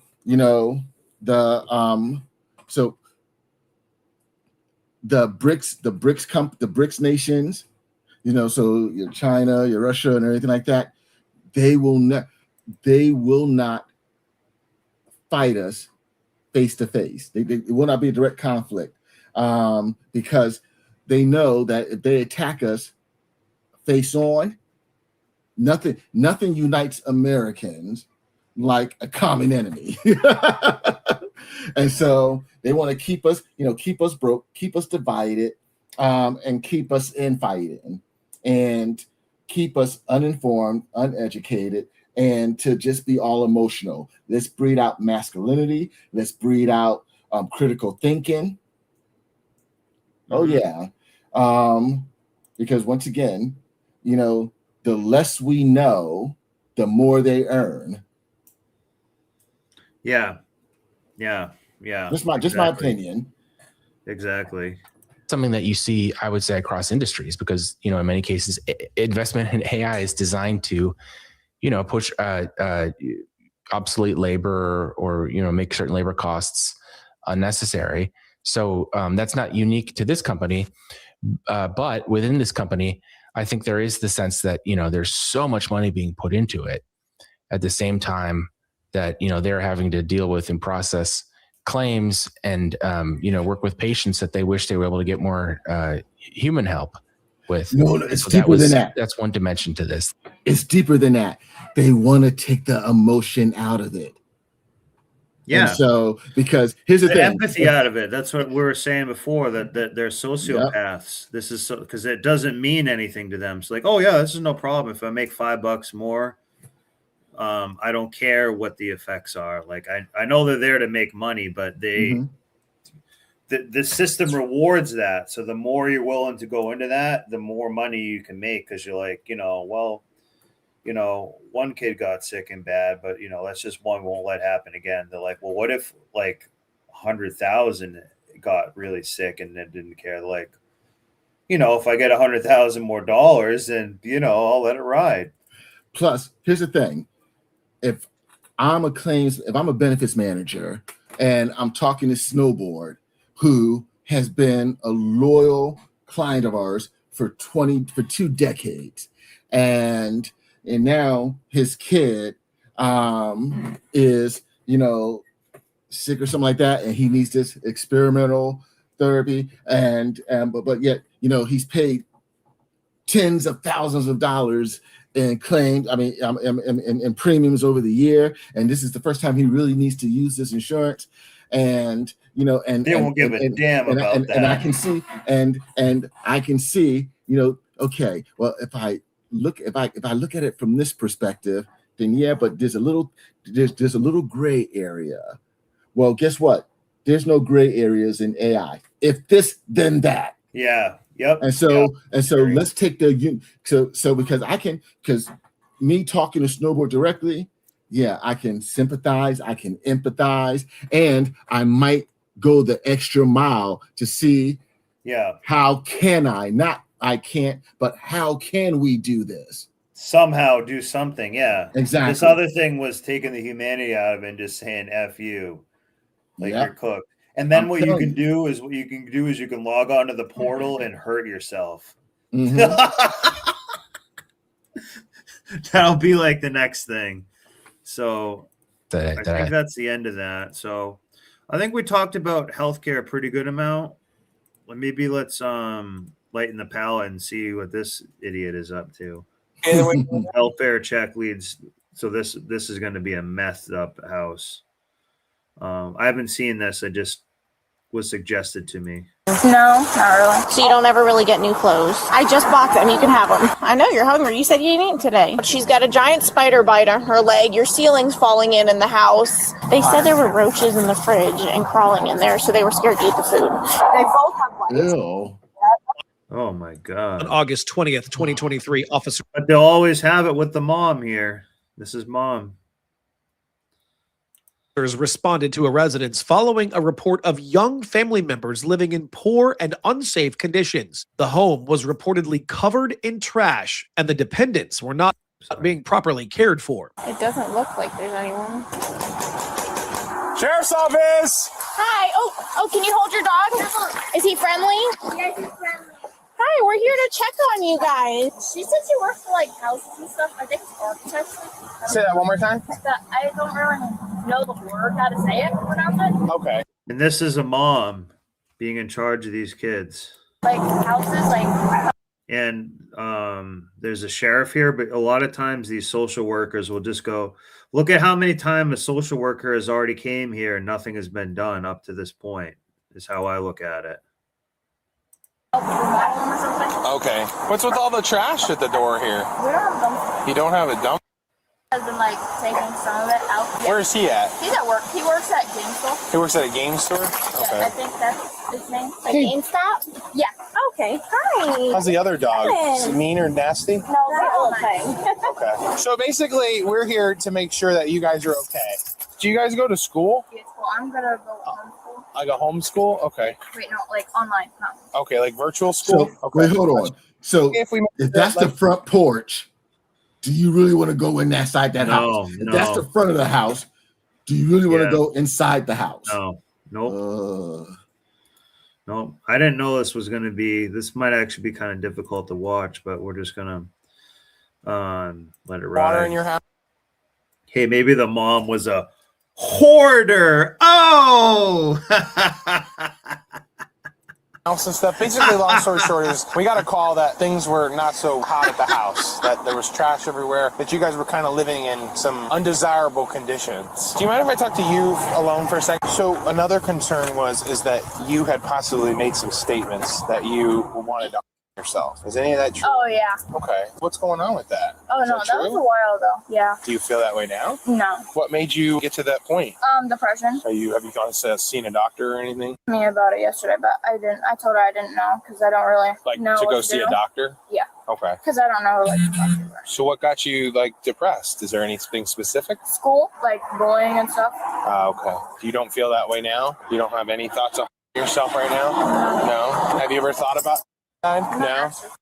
No. You don't have a plan on how you would do it if you were to do it? No. Okay. Wait, this Do you mind if we go inside this just is a to make sure that teenager? you have like running water? Yeah. Oh, this is so sad. Yeah, no, this is the This is teenager. so sad. This is sad. And she seems how nice did these kids seem for living in these hellish conditions? They just seem like nice, good-spirited kids. Look at those dogs. Help them. You know what I mean? Like, I guess if these were nasty people, the dogs would be kind of nasty people, I'd say. Like, this is sad.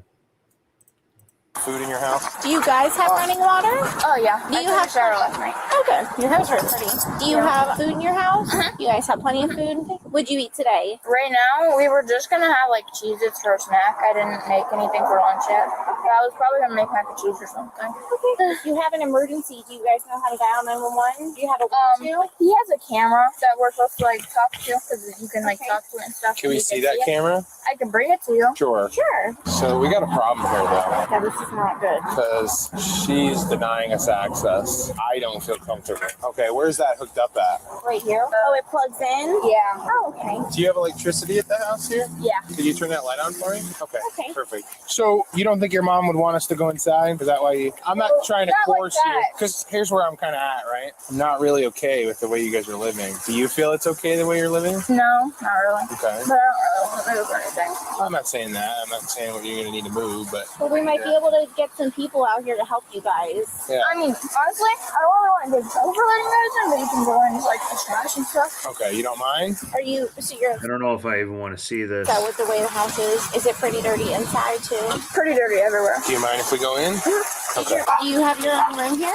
Yeah, but it's like- do you mind the rain? I don't mind the rain. Okay. Why does the house get so dirty? It wasn't like this before. 5 years ago, and that's when it started. Okay. Is your room clean? I try to keep it clean. It's like clean on the side we sleep on, but When you upset with the way the house is, what is she saying? she just talked to me about that yesterday, saying that she has people coming to redo this, and then we're gonna start like cleaning the house and stuff. Cause it's pretty bad. Yeah. I gotta be honest, my mental health is pretty bad too. I respect that, but you're honest about it. I mean, I'm not doing this just for like to not get in trouble. I'm doing this for like About it. Is she okay with it or is she upset? kind of both. I mean, she helps us sometimes, but she's like a little kid, so she doesn't really know how to clean. Is that a bird? Hi! You like the rain too. Who buys you guys clothes and shoes and stuff? I don't have like. I mean, I probably have shoes somewhere, but like in that, you're not gonna be able to find it. So I can't really find a matching shoe, and I don't really have like a bunch of stuff. What kind of This is all from some stupid mom. I mean, look at these two kids here. You know, she's very young.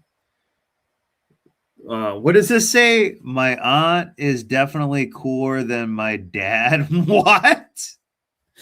Oh my God. I don't even.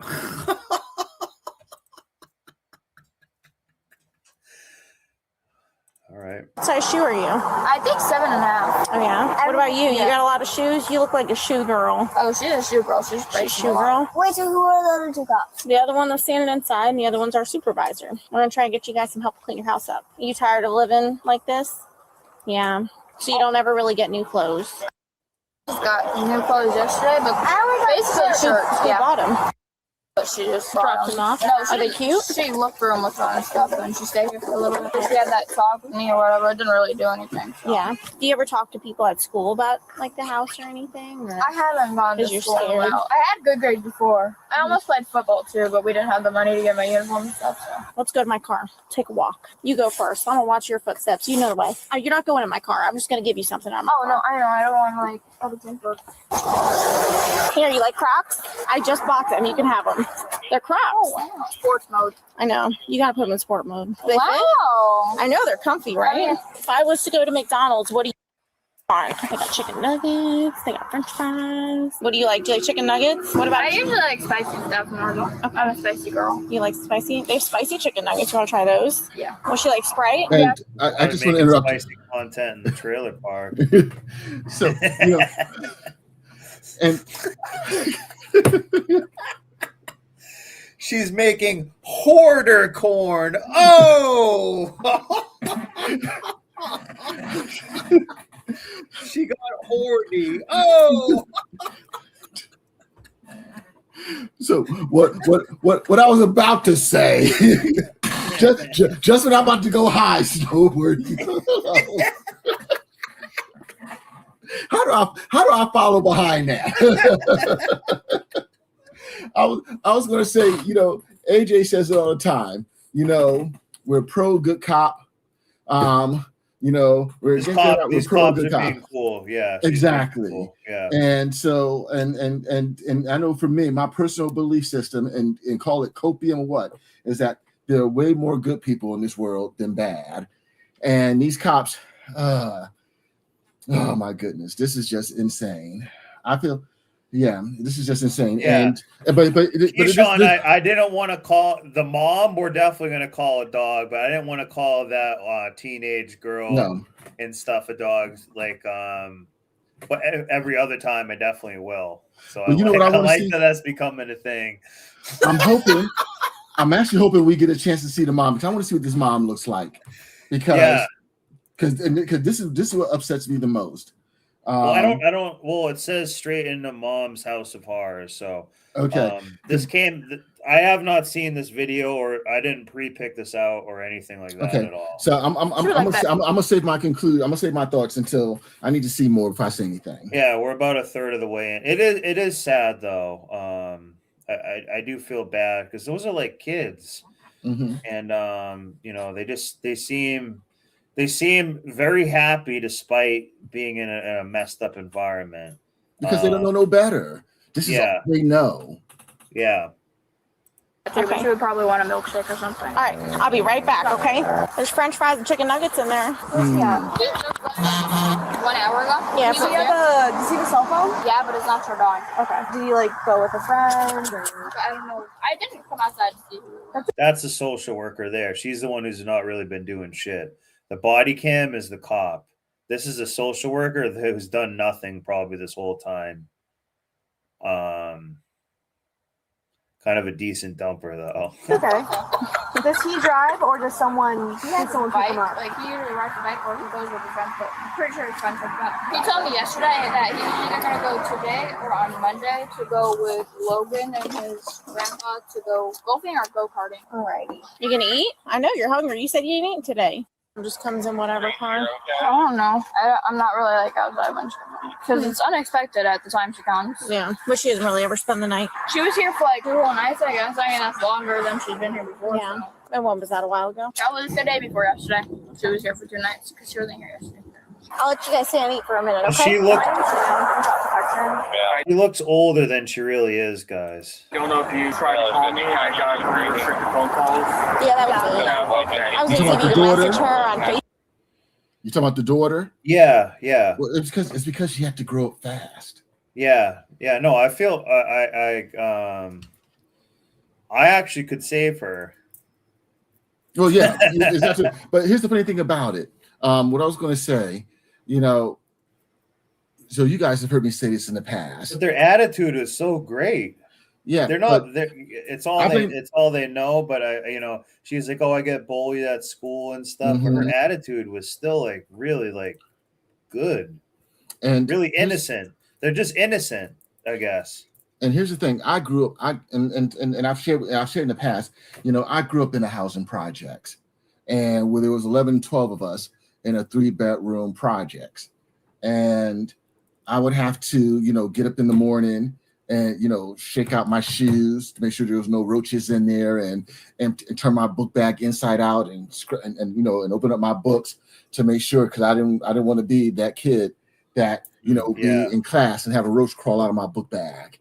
Yeah. And so I know what it's like, and mind you, and our apartment was clean. I mean, I will say my grandma and my mom, they kept a clean house, but when you're dealing with a whole bunch of these wee beasties just go from apartment to apartment to apartment, so you could bomb and they just leave your place, go to someone else's, and then they come back when they bomb. But with that being said,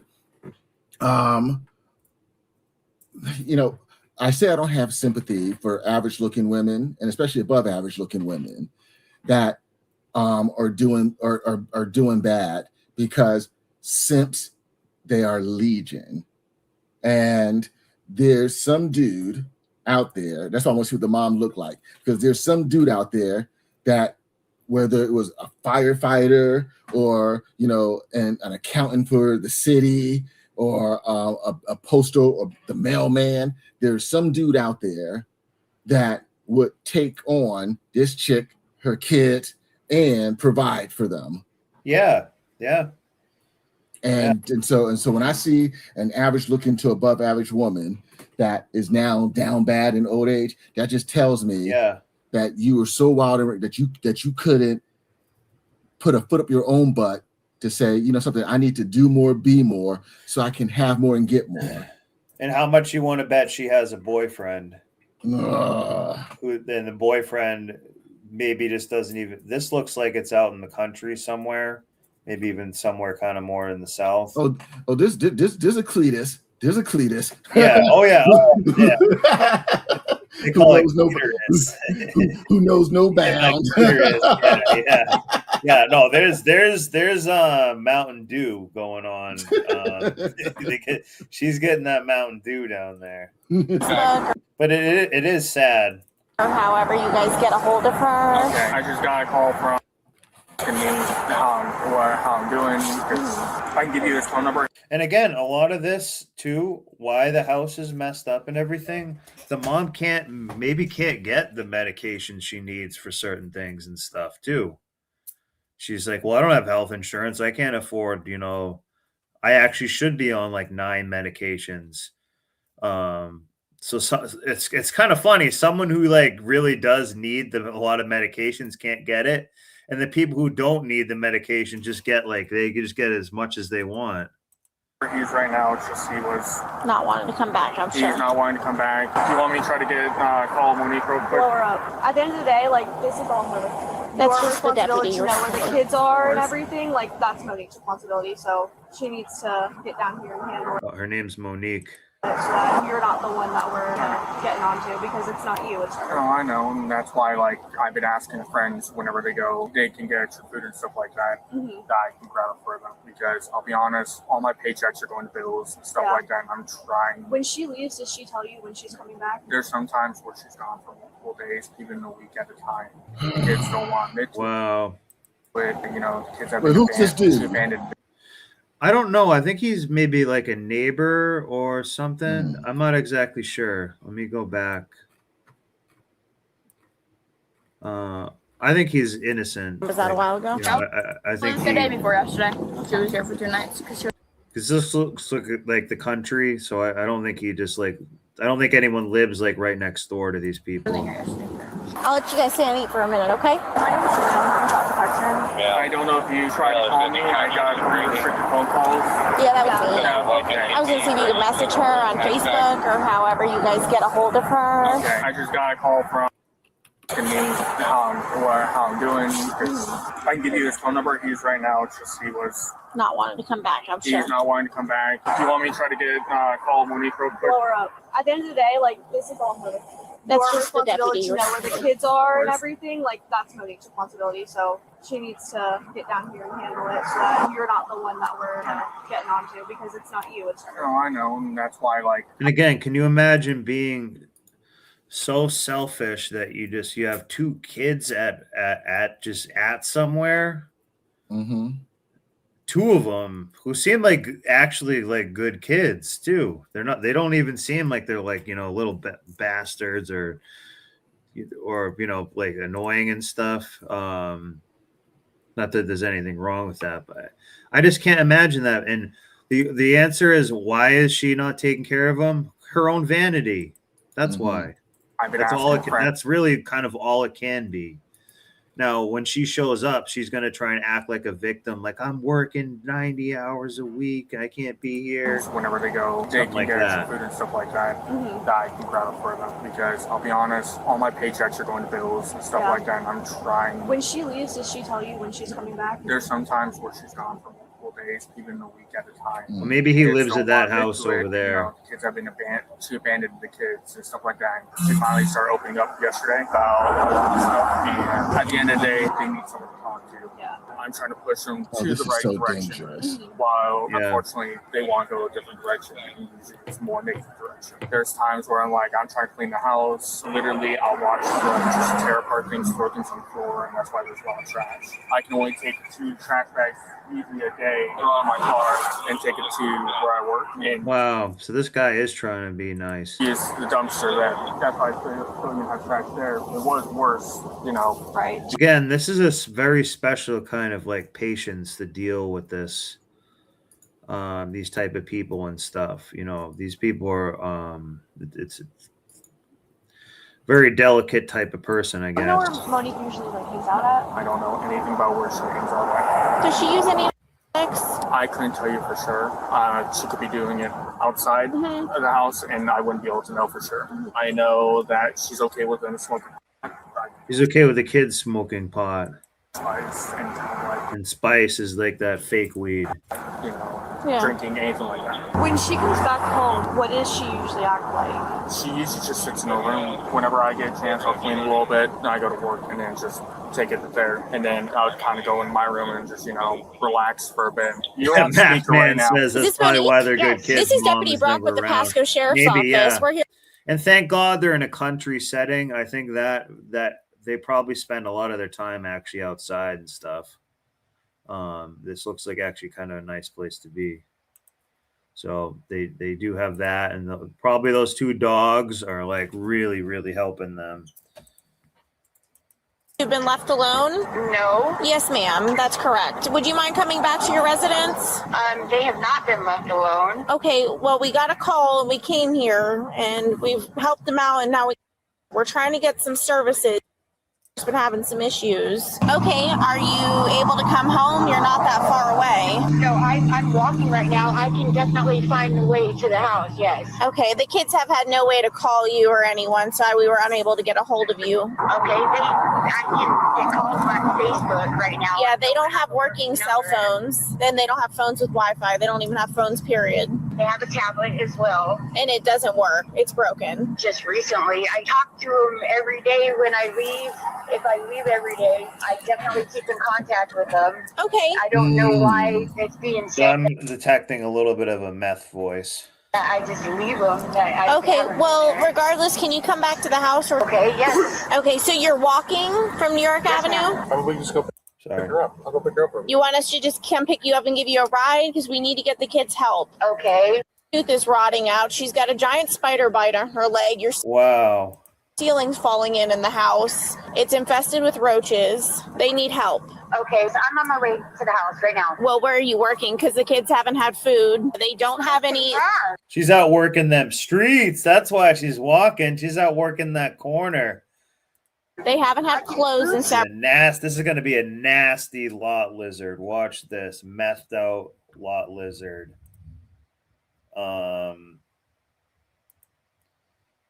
Methed out. Several days. I just bought the McDonald's. So you want to argue with me some more? Chicken in the freezer. All the food in the fridge is molded. There's roaches crawling in the freezer. Kids can't eat food covered in roaches. It's definitely I'm kind of glad they didn't show the inside of that. not covered. Ma'am, I'm not trying to argue with you. I'm just disappointed in the living conditions. Trying to get them help. I'll see you when you get here. She's a grown woman. No, I know. We're grown. We have jobs. I'm assuming you have kids. No. Okay. I have kids. I don't, right. I have but- 5 kids. Okay. I take care of my kids. This is an awesome female cop with 5 kids. She's the one helping give kids, was helping give the kid shoes or the Crocs. This social worker here has basically been useless. See how she's been basically useless, and the cop is the one doing most of it. But maybe she helps organize where they'll go or something. But as far as I'm concerned, the social worker has been seeing this happen for a while and hasn't done anything about it. That's why I don't like them there. What is the social worker really there doing? Just taking notes and then not doing shit. We also don't know what her caseload is like and what resources they have, in the county to make available. But for the kids to get this bad, this is a woman. Never mind. I'll reserve my comments for later. I'm just going to listen more. Yeah, I mean, you do have a point though, but I'm just saying I usually complain about them. Kids, right? Because I hold a job. Yeah. Okay, you can provide for your kids, and you're providing for kids that aren't yours. Yeah, and that's which is not your responsibility. Yes. Yeah. So this guy was helping them out, and this guy probably just worked at the dollar store or something. This seems like maybe it's some type of depressed area where there's not a lot of good jobs. Like, you know, that's very kind of him to just, you know, at least give them something. Because that's what a decent person would do. The biggest thing is, she was talking to me yesterday. She doesn't want to go to school because she's afraid of getting bullied. Yeah, which I get. I don't know if she's going to tell you the same thing. I don't know. And that's what hurts me the most. That's what hurts my heart the most, because this is a catch-22. Because this is school and education is her way out of this situation, and you know, and like I said, and kids can be cruel. Kids can be cruel. Very cruel, yes. And so, but.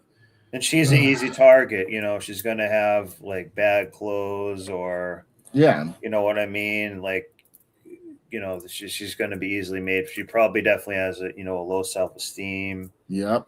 And I'm glad that they're catching her, because guess what? That's who becomes a 304. She's not a 304, or at least I hope not.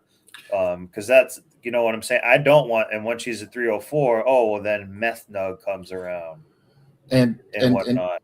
And guys, you know, if you're a good dude with a good heart, good head on your shoulder, and you're a good woman with a good heart, good head on your shoulders, you know, volunteer, give back. You know, one of the things I really do enjoy mentoring. You know, I mentored high school kids when I was in college. You know, I was a big brother. I participated in the Eagle Scouts, and, you know, and it's something that I enjoy doing, because you never know, you know, who life you can impact just by giving a little bit of your time and just and a little bit of your, you know, support, a little bit of your knowledge. You never know. Yeah, and that's basically what he did in, you know, his own little way.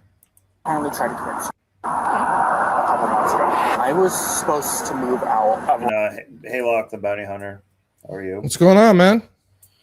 Just we're talking about big pharma, and then we talked about that for a while. And I had a stream get taken down earlier, so I kind of had to like redo it, parts of it. So. Oh man, are you? Dude, have you already gotten on YouTube's naughty radar board? Yeah, I think so. Yeah. You must be doing something right then. Yeah, that's how I'm gonna look at it. Yeah. Around November last year. That's what me and my friend were planning on doing. I was wanting to leave this household. I didn't want to be in this household anymore. It's too much. It's too much. But at the end of the day, I had a feeling not to go. I'm afraid to come home one day and one will be. Right. I really am. Who owns this house now? I don't know. Okay. I paid the property taxes. I paid the electric bill. I paid the internet bill. That's why, like, you know, they're able to message on Xbox. I didn't know their tablet broke. I didn't know their phones broke. They didn't mention that. I mean, at the end of the day, too, that's not your responsibility. No, to know those things. It's and not. They couldn't find the cord to the camera. It's not there anymore, which is not your fault. The cord's not there. I know. I just wish that they mentioned something. So I think they don't really want to bother you. Do you mind just showing me inside, like where everyone's room? Maybe he did live Or there. whatever. The girl I don't think he lived there. I think he was just kind of helping them out, but was aware of it. just wanted me to see like the inside basic. But do you mind showing me where the girls' rooms are? Like that you guys have running water. It's kind of something normal we do. I didn't want to upset them too badly, so they said there were roaches in the fridge and crawling in there, so they were scared to eat the food, which I can't blame them. I'll be honest. I told them multiple times that the food I'm bringing home is all for them. On the table. On the table, and yeah. You know, I've tried to clean up fridge multiple times. I can tell you're trying to clean up because there's a pathway. You know what I mean? Like you can tell you're trying actively. It's not your responsibility to do it alone. She doesn't work. She's online gambling or whatever she's doing. Oh, my online gambling and stuff. Oh God. I can't wait to see what this woman's gonna look like. I think she's gonna be like a lot lizard type 304, methed out 304. What she's doing at this point, that's what's worrying. What are the odds of her being because, obese? like I said, Of her being what? Obese. A fat, Um, a fatty. It should be high, but my gut feeling is I'm going for like skinny on meth. That's what I think. You're going for you're going emaciated. Yeah, I think that's. I don't know why. I just have that as feeling. soon as I move out, what's stopping me being able to do anything? So whenever I sneeze, whenever pot is being smoked or being around pot, so I'm starting to sneeze, and I'm like talking to friends online. I'm like, why am I sneezing? be right back. Yeah. Are you guys smoking in here? Are they inside smoking? Yeah. And then they're like, no. Do you guys want to come inside with me?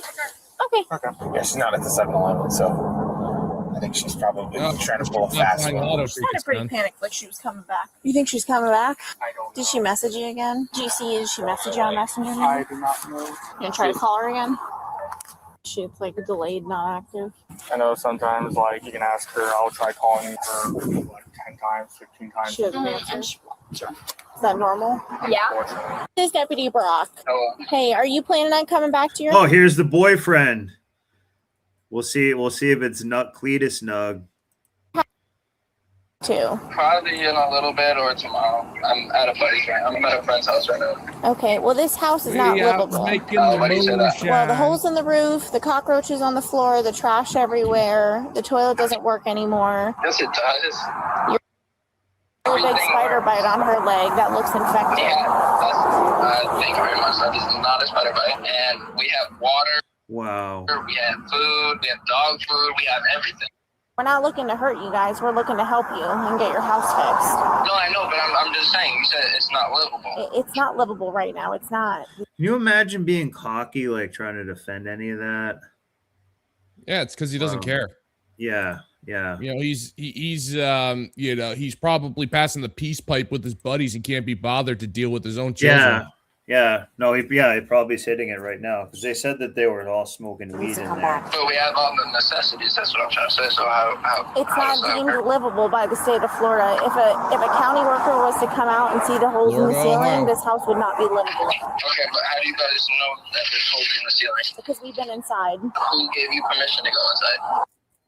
Let me inside. He pays the bills here and he's the legal landlord. Okay. He pays the taxes, he pays everything. So are you willing to come home right now? Not at the moment.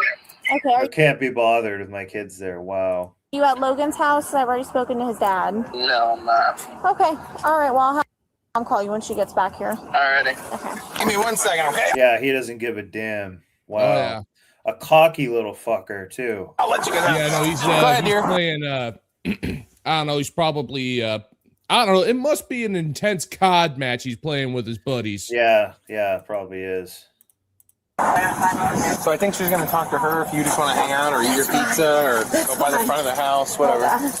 And you left them home alone? Oh, that's the mom. No, they're going to do online. Okay. Do they have computers? Do you have Wait, two of them? I think Locke is right.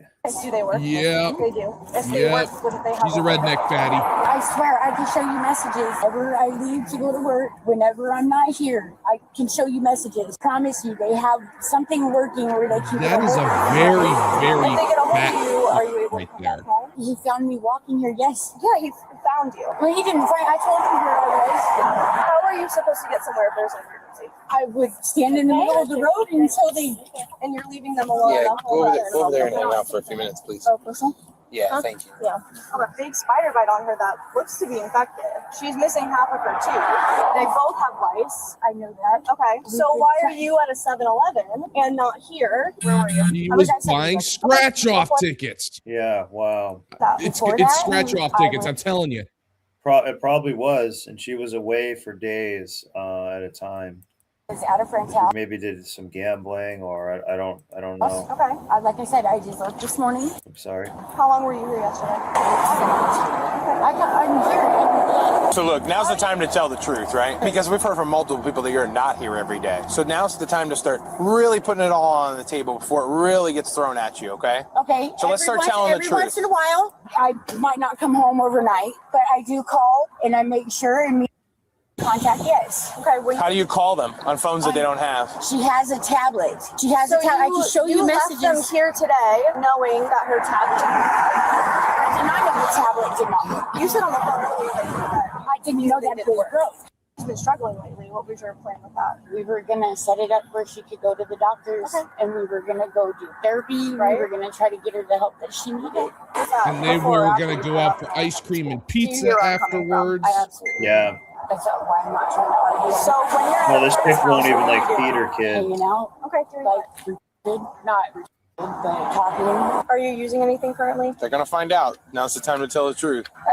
For a while, no. What were you using? And here's the crazy part. When was the last time you used? A couple of days ago. She's not there. Sometimes she doesn't come home at night, which means she's laying her head down somewhere.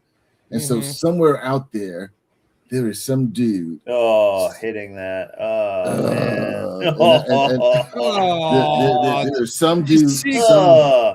And probably knows that the kids are being neglected at home. Oh, no, he don't care. No, he doesn't. No, don't care. He doesn't.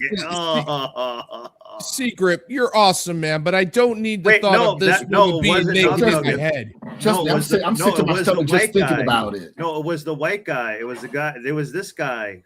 Remember who was like the Call of Duty guy? This guy on the phone. Yeah. I'm like sick to my stomach thinking about it. That's what I'm trying to say. So how It's not deemed livable. This cocky fucker is banging that. Oh man. Oh, he don't care. Yeah, he doesn't care about anything. It's like because here's the thing. Because if it's hard to compute how someone just wouldn't care about any of this. Well, in today's day and age, it's actually pretty easy. No, it's deeper than that. Because if you would stick your ding-a-ling in that, you have no really don't care about nothing. If you stick your thing in that. Yeah, pretty much. Yeah, I mean, but honestly, one thing that I have noticed, it's actually incredibly easy for me to believe that there are plenty of women out here like this who don't care about their kids. We have this massive generation of sociopaths. They don't care about anything. They'll use their own children for sympathy. They'll neglect them emotionally, in her case, emotionally and physically, and they don't feel bad about it. They're too busy caring about themselves. And that number, it's like the amount of times, that I've seen videos of women who straight up tell the internet that they regret having children, and they complain about their kids and call them names and stuff like that. So it's actually incredibly easy for me to believe that there's this massive generation of absolutely heartless mothers out there. I'm disgusted by it. It actually bothers me that a child's one source of unconditional love no longer freaking exists in many cases. It disgusts me, but at the same time, I'm like, you know what? We live in a generation of modern sociopaths, so who can really be surprised? And it does bother me. AI will be like too. AI, people need to understand AI is sociopathic because it's not a human being. So by default, it's like sociopathic. So people are more accepting of I don't know, viewing people that way and stuff now. But you want to know the crazy part about the people who habitually use AI? They'll gender it. They'll give it a genderisms. They'll call it he and she, and act like they're old buddies. It's like, I don't even like using Grok for basic information. But yeah, I am not about to genderism AI. That's just creepy. Well, they want the AI to let you have an emotional response from the AI and develop a relationship with it. So that's what they're. Yeah, so that's basically what will happen. Terminator 2 was not supposed to be a documentary. AI is not your friend. If a county worker was to come out and see the holes in the ceiling, So the two social workers here. house would not be livable. Okay, but how do you guys know that there's holes in the ceiling? Because we've been inside. Who gave you permission to go inside? See, that guy just doesn't give a damn. It's like he's more. It's like But maybe he'll show up Good, but he was hitting that. Oh man, I kind of just want her to get off the screen. I'm very curious to see what. But here's the thing. So for now, I got to take a better look, but at least just cursory. You could tell that maybe 20 years ago and 100 pounds ago, she was probably very attractive. Yeah. But I got to take a closer look. I just made my screen full screen, so I'll take another look. It's in the realm of possibility. Oh, any better than going out and doing it? It makes me feel like. Yeah, it should. Especially since there's food in the house. There's stuff in the freezer. Not food in the house. I opened the freezer. I opened the fridge. It's all completely molded. You have roaches everywhere. There's dog all over the place. So don't try to cover it up here, okay? There is food in there. There's canned food. There's stuff in the freezer. Okay? Right, that's on the table. And I do get assistance. My food stamps hit tonight. When I got home, I would go grocery shopping. So you can tell she hasn't missed very many meals. She has half a tooth, a spider bite. They both have lice. A giant knot in the back of her head. Pair of shoes. I appreciate that. Thank you. Yeah, but you know what? This is crazy. See, like I said, 20 years ago and 100 pounds ago. Remember, and imagine the simp that this other guy might be. I don't even think he's the dad. I think he's just the boyfriend of this single mom. That guy who was like talking shit on the phone, like, well, how did they find out there was holes in the ceiling and stuff like that? When he said he can't make it there. This is a single mom that he's getting with. Wow. It's not how it should be. It's not how we should be living. You're absolutely right. Well, it's not how you're living because you're not here. I'm here more than you think I am. Damn. And that was base. That was base. Yeah. That should be your responsibility. You're absolutely right. You should have done that before I even showed up. You're absolutely right. I shouldn't have to be telling you what you are. No, you shouldn't have to be. And I've been slacking. And I can't say sorry because you don't have to apologize to me. Show them I can't say sorry. Sorry is just words. I'm just sorry that you had it took this for you to have to come out here and say something to me for me to realize and recognize that I'm slacking. I'm slipping. I'm falling back like I shouldn't. So I'm going to need you to screen. I'm going to go grab it, and you're going to screen for me because I need to know what's going on. Okay? How long has this been going on? How long have you lived here? I've lived here for 10, 15 years. Okay. How long has she lived here? Just about the same. What was going on then? Do you remember? That would have gotten her in trouble. Is it the same thing that's kind of going on now? I think it's the same thing that's going on. The child situation? All that food that's on the table, did you bring that?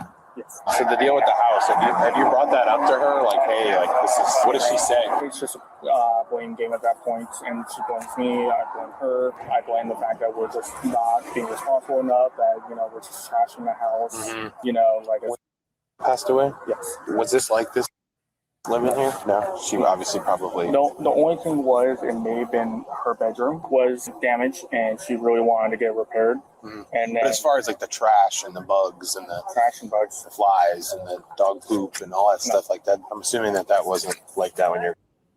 It wasn't. She passed away in January 16th, I want to say, in 2021. Okay, so like 2 years ago? Yeah. So basically the house has gone down since then? Yeah. So how long has the house been like this? Basically like about a year and a half? A minimum of a year. Okay. I know when the last welfare check happened, we were able to get a lot.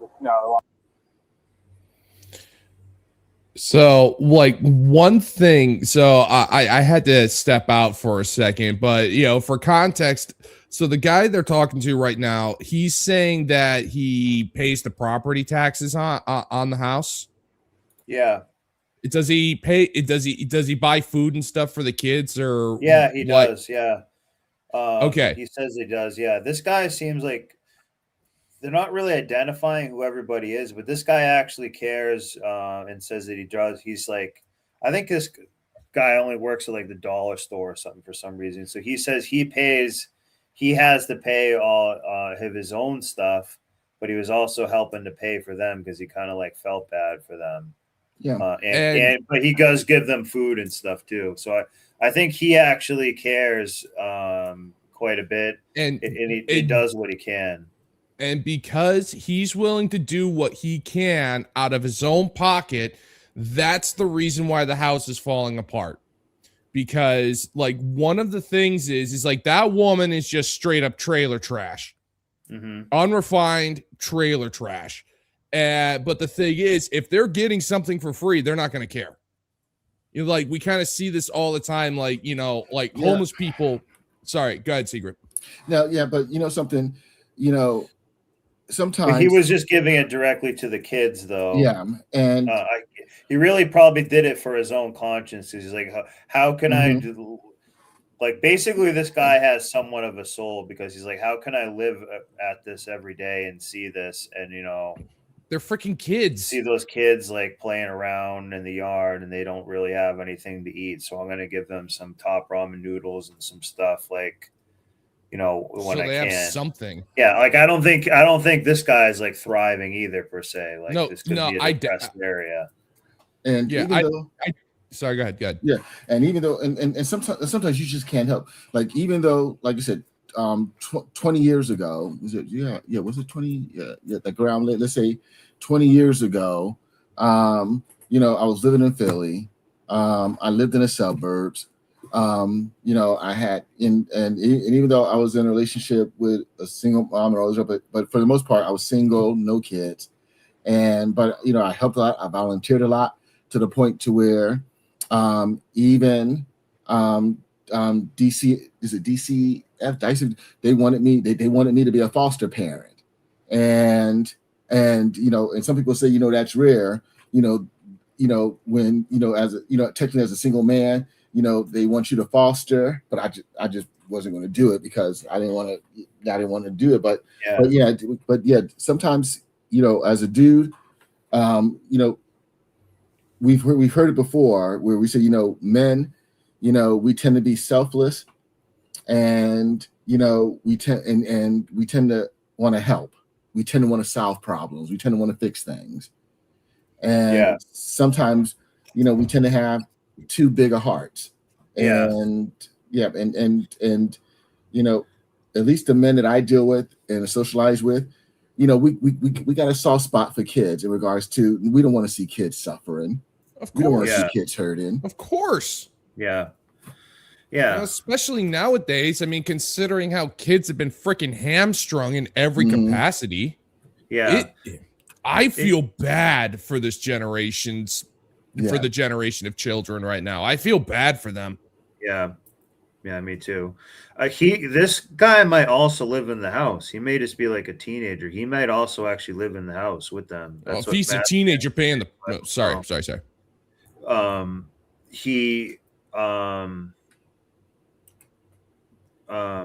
He might also live in the house, so I'm not exactly sure. So I could have been wrong about that. But I think he's just a teenager though, because even the other cops said like, "Oh, you're not responsible for this." Like you shouldn't have to be responsible for all this stuff.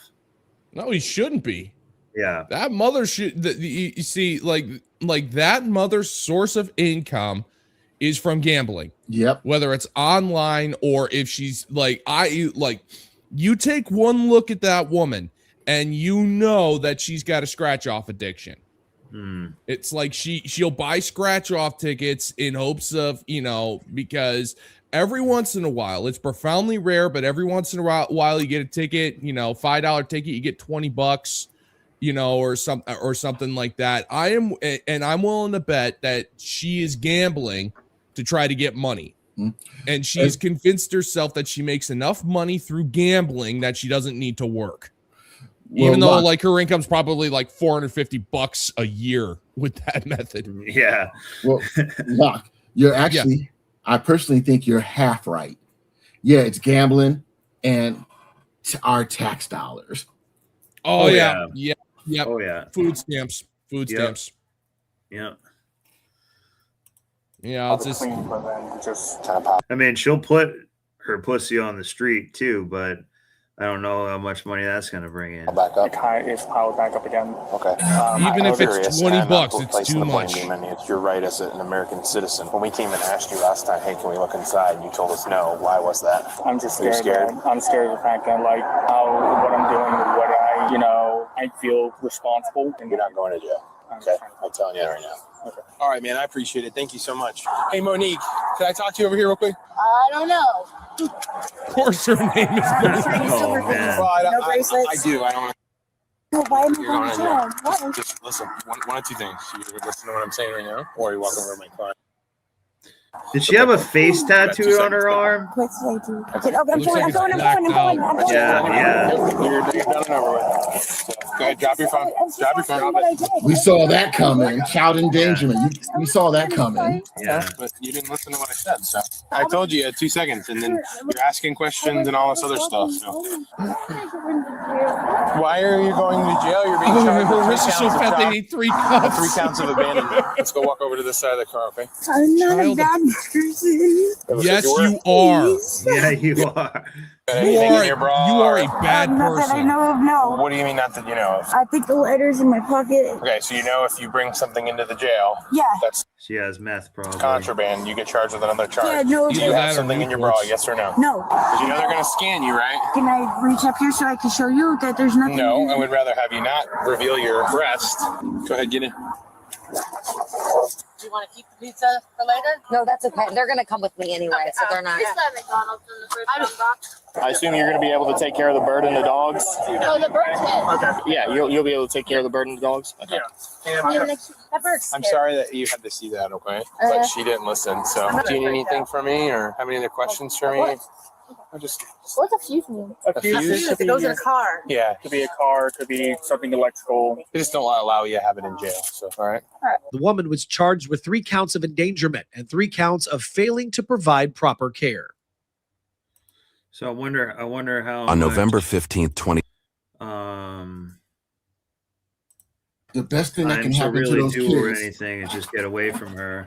Yeah, the best thing that can happen to those kids, hopefully, is they're able to, as They need to go like live at a campground for a summer or something like that and get away Well- from all that garbage. well, as a family, there was 3 kids. I don't know. I think those were all of her kids. Even I Was it think 2 or those 3 were kids? 2 teenage kids. So the 3 kids. Okay. I think it was So- the daughter, and the smaller daughter, or there was 3 of them, but 2 of them were like teenagers. The best thing that can happen for them is for all 3 of them to be put in the same foster home. With a good Christian married couple, just that is willing to, help these kids and help these teenagers. Yeah, can ideally go like to a school. farm or something with animals. Exactly. They seem like they like animals. That's the saving grace for them with those golden retrievers Mm-hmm. in there. And the fact that they kind of lived in the country so they could go, probably go outside. They probably went and washed at some type of creek or something. Like that's what I would do. But I don't know. They look kind of scared, like they maybe just stayed inside a lot too. I wouldn't wish that on anybody. Well, like I said before, I said it before. It's kind of like us in snowboard. It's Stockholm syndrome. We identify with our captor now. Pretty much. So it's Stockholm syndrome. As a matter of fact, there's I can forward this to you, snowboard, and because as a matter of fact, give me 1 second. I'm gonna see if I can find something to forward to you. Okay. And check this out for 22 at approximately 5:16 p.m. Sheboygan PD some of these police videos are pretty cool. officers were dispatched to the scene of an accident where it was described that one vehicle was driving northbound in a southbound lane and struck another vehicle head-on. When the police arrived on scene, they quickly discovered that the suspect had no intention of sticking around to trade information. 42's out. I'm going to check on the party in the vehicle here first. Unknown to officers at the time, the suspect who had been driving head-on into traffic was now trying to carjack someone. God. The lady from this car feels that. Where is she now? In that car. Where? Hey! Stop! No! You're gonna get tased! Stop! All right. Drop whatever's in your hand! Do it now! Drop whatever's in your hand! Drop it! I have a Tasey. I will Oh my god.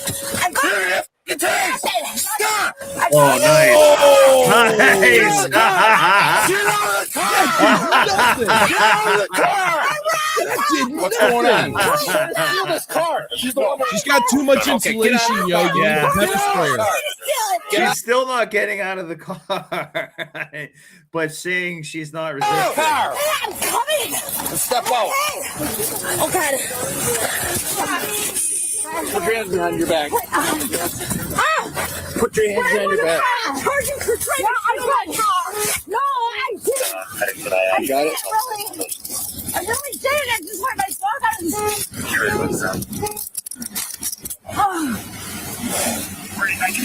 Please, stop. I didn't do anything wrong. What's your name? What's your name? Michelle what? Female Michelle what? carjacker. So she stole that car. Female carjacker leaves her dog behind at the scene of the crime. So she just used her dog as like a prop, probably, to like jump in that SUV. Oh man! Oh my god! God, this is another thing where they're sociopathic. They don't give a damn about. It's not only do they not give a damn about people, but they don't give a damn about like the environment or animals or like actually the economy, and like anything. There is one type of animal that they can identify with, and that's cats. And that's just because house cats are the closest thing to sociopaths that you can have, in animal form. Probably, yeah. That's the thing. Cats, they take care. They don't need much maintenance. Like, you give them a litter box, you make sure they got food, they take care of themselves. Yeah. So, but dogs, no. Women like this should not have dogs. Yeah, they love dogs a lot. Or pooches.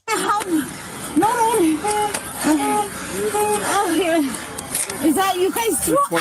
We got one. Stop! The suspect began screaming she was being hurt, even though the video shows both of the officers' hands holding her arm. Checking your cuffs. Nobody's going to hurt you. I'm checking your cuffs. Stop moving, please. Okay, all right. Step back and lean up here. Place your bet. Put your head on the window. Put your head on the window. How long until she says she can't You need breathe? to unclench your hands. Yeah, that's coming. You need to unclench your hands. All right, why you guys gonna take my dog? You're a dog. Stop moving your hands. After being placed in cuffs, the officers worked to double lock the handcuffs so they would not over-tighten on the suspect. However, the suspect actively worked against the officers' efforts to protect her. I won't. I'm trying not to. You keep doing it. I'm sorry. What's going on over there? She then pretended to not be involved in the crash by asking, "What's going on over there?" You're under arrest. What's going on over there, though? Can I talk to other? No, don't talk at all right now. What is your last name? Her purse is right down by your car right there. Okay. I can't breathe right now. Hold on. Oh, there you go, Locker. Where are you at? Take it help me. That's called Floyd's Law. How long will when cuffs go on does it take for someone to say they can't breathe? And in this case, it was about like I was like it was gonna be like, oh my god. And she got tased at point blank, direct skin contact twice. She looked like directly on too. her on her side flap, like twice. Yeah. He didn't even feel it. No. Too much insulation, she's completely fine.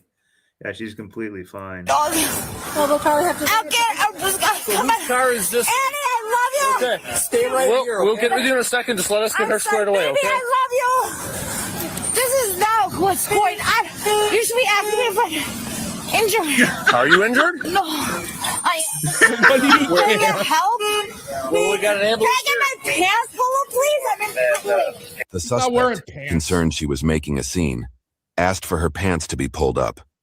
Once her pants were pulled up, she began making a scene anyway. Yeah. I need help. I need to do it. All right, keep walking. What do you have?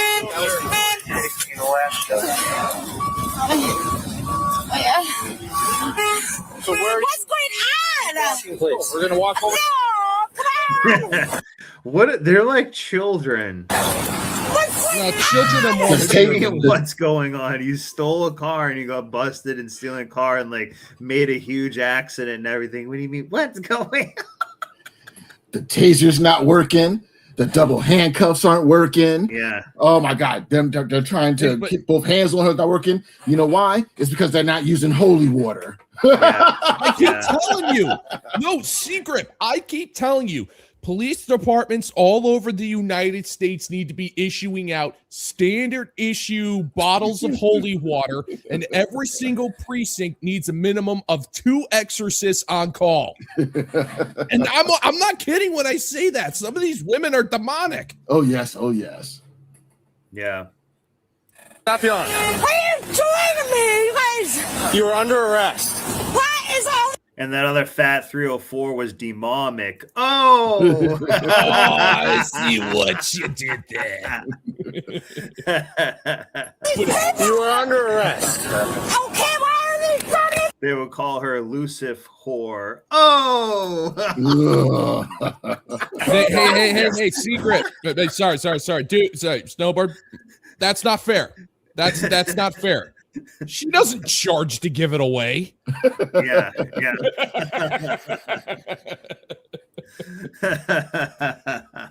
Yeah, a 304 paid. Yeah, they do. Impossible for her to act out of pocket because she has so many pockets of fat. Oh, God. Too much insanity. Do not. Yeah. They call them hot pockets all over a body. You can. That's what you do with that type of chick. You just bang a roll of like fat. Hey, dude. They've already ruined cookies and pie for me. Please don't ruin Hot Pockets. I need to keep something sacred here. Yeah. You're under arrest. I prefer the term thought pockets.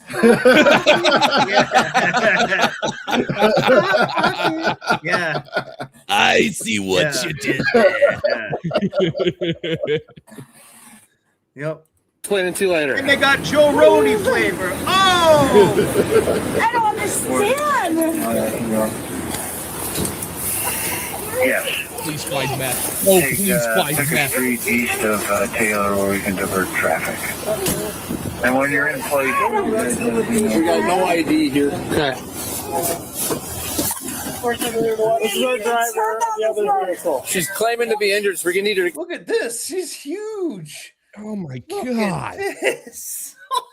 Oh my God. Man. That's what we call a 55-gallon drum muffin top right there. Oh my God. Get her checked out. She's not moving. No, I'm not trying. Yes, you are. I'm not trying. I'm not. I promise you. Help. What's going on? Though? You got a second rig coming? Talk to my family. The woman asks to talk to her family, which presumably means her dog that she abandoned while trying to steal a car. Because she's a dog. Why are you leaning on me? Because you keep moving Please, talk to my family. Have a seat in the car. I want to talk Because you're not doing what I'm telling you. What's going on, you guys? Ow. Stop. Don't hurt Not me. going to tell you again. Have a What's seat. going on? Have a seat in the car. Okay. And when the other ambulance gets here, we'll have you looked over, all right? Where are you guys from, Sheboygan? Come on, please. Have a seat. What's going on? Put your feet in. Why are you being so mean? Because you're not cooperating. Get your Look at this. Just. Oh my God. Those dudes do not get funny. I will. Put your. This is like a demon of like gluttony or something like that Yeah. that they're putting Well, in and there. the thing is, like, she's an overgrown child. Yeah. She's acting just like a child. Stop doing this. I'm not doing this. And they have the same whiny voice that children and preteens have whenever they get caught doing something. Like, you can actually, if you listen closely, it's like, I'm not. Stop telling me what to do. Yeah, no, I hate that. Yeah. Oh yeah, that's something that children do when they want to try to get out of trouble. Yeah, this woman is just an overgrown child. Yeah. It's horrifying. And we need to cane her in the streets like it's Singapore immediately. First and put your feet in. I need a kiss. Can I say something? Deal with the Can other I person. call somebody? Make sure she's fine or that person's fine. Please. I just want In the car, we're not going to tell you again. I just want to make sure Do my it dog's now. okay. Your dog. The dog that you just abandoned on purpose. Wow. It's fine. We talked to, or we saw the dog. The lady's got it. Have a seat in the car. No, you don't get the dictate. And hey, like, I gotta tell the cops something, dude. You're making a mistake. Dictate. She can't understand words. Don't use big words in front of her. It's just gonna make her angrier. Well, she'd only hear dick. Oh. The sad part is you're most likely right. Yeah. Oh. That's why I love coming on this stream, man.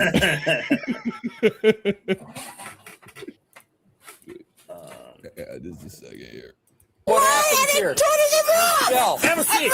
But you guys are right about this whole speech thing, like emphasizing the E or the way that they talk is very childlike. It's crazy, but sometimes it does seem like they're possessed when they're in the back of these cars because they're like a toddler in a crib, like freaking out. It's like crazy. What's going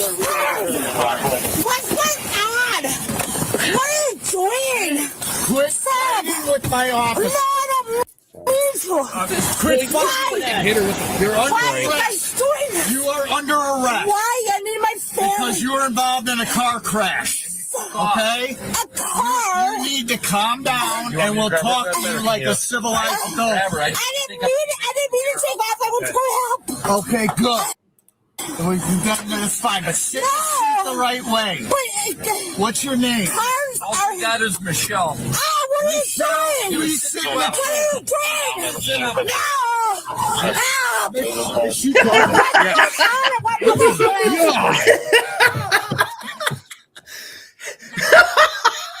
This is just. How much you want to bet she's got an inhuman amount of lint underneath those rolls? Yeah, it's just crazy how like childlike they are. Like, sometimes. oh my god, like it drives me crazy. Like because this is coming from a self-admitted man-child. Okay. When I'm telling these people to grow the hell up, that's actually kind of sad. Yeah. Good God. Yeah. I agree. It's crazy. You know, when I'm more of a grown-up than these broads, that's kind of a sad story. Yeah, well, just is showing their true nature. You know what I mean? Like, just how about you had some just be like a professional and just not resistant with people? Like, you're already like you're in this, lady. You know what I mean? Like, it's just crazy. Calm down right now. Can I get something? Right now. Can I get something? Oh, the other thing that I wanted to say too about some of these people who have the dogs and stuff too, who like say that they're like their service animal or like a stress relieving emotional support. Yeah, like in other words, one where the person's like not blind and stuff like that. Sometimes those people are just like a energy parasite for that animal. Yeah, or like energy vampire sort of in a way. It's like this is just a luxury for you to have it a lot of the time. And this is a genuine question that I have. I'm not trying to mock or ridicule when I say this. I am genuinely curious. Is there a difference between an emotional support animal and a pet? Is there a difference? No. Probably. Yeah, no one knows. But I'm gonna say probably like no. So I'm just saying the way they try to make the rules bend with them so they can be with their dog like all the time constantly, but they don't want you to do it.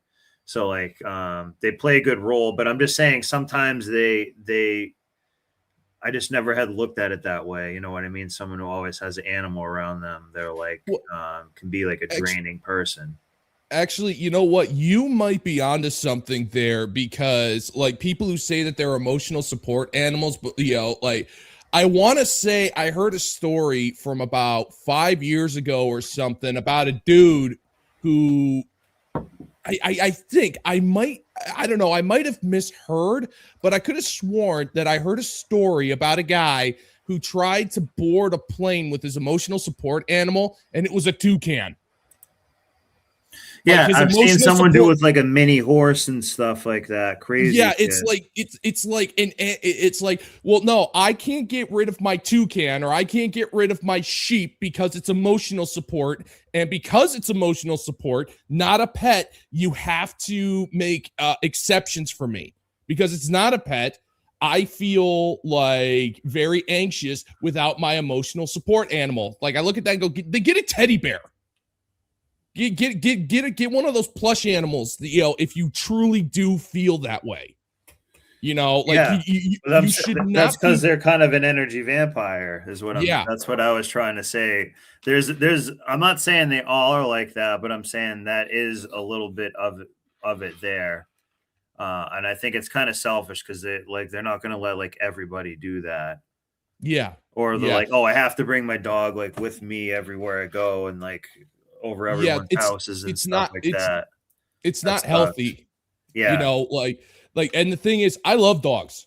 I think dogs are just so freaking cool. I think dogs are neat. I love dogs. But at the same time, if I have a dog, I'm not, unless that dog is like the coolest chill dog on the face of the planet, I understand I can't take that dog everywhere with me. Like you can't take the dog with you to work. You can't take the dog with you to the grocery store. If you want to go out, most places aren't going to allow you to bring your dog. And I'm not going to freak out about it, especially if I got a well-behaved, chill dog who's cool with being by himself for a few hours. But I don't know. Like, I don't know. The people who insist on being attached to the attached to the hip with their animals, I don't know. I there's something off about that. Yeah, exactly. That's basically what I was trying to say too. Like, and no one had called it out before. You've got a point. Like, because like, like with what we've seen, not just with this, but with stuff on TikTok, with everything, sociopathic energy vampires. That almost sounds like a high school punk band from the mid 90s. Yeah. We're the sociopathic energy vampires. This next song is called Doomer Milkshake or something. I don't know. Yeah. Yeah, exactly. So I'm gonna have to remember that one. You be quiet. Just breathe and calm down. Can I please talk to somebody else? You're talking to us. You are under arrest. Dog. You are under arrest. Can I please? Okay, you need to be quiet and calm down. Why are you? Is your dog in the car? Oh, the dog. Okay. So what happened, Sarge? She's in the crash. No. She tried to carjack the other car. So she crashed one and tried to carjack another one. Oh my god. Yeah. It's real life GTA, yo. I was gonna say this is like a Grand Theft Auto. This is crazy. Who's gonna do that in this day and age? It's just I got a theory.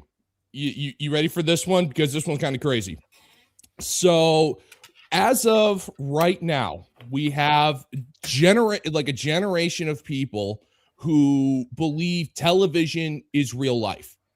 They believe movies are real life. Like we're seeing it with modern women who believe that they're going to get the fairy tale ending. They're going to get the perfect man. you know, they're going to get the house and the kids, you know, at the age of 35. Everything's going to be great because that's what movies told them. With that being said, it won't be very long until people believe that video games are real.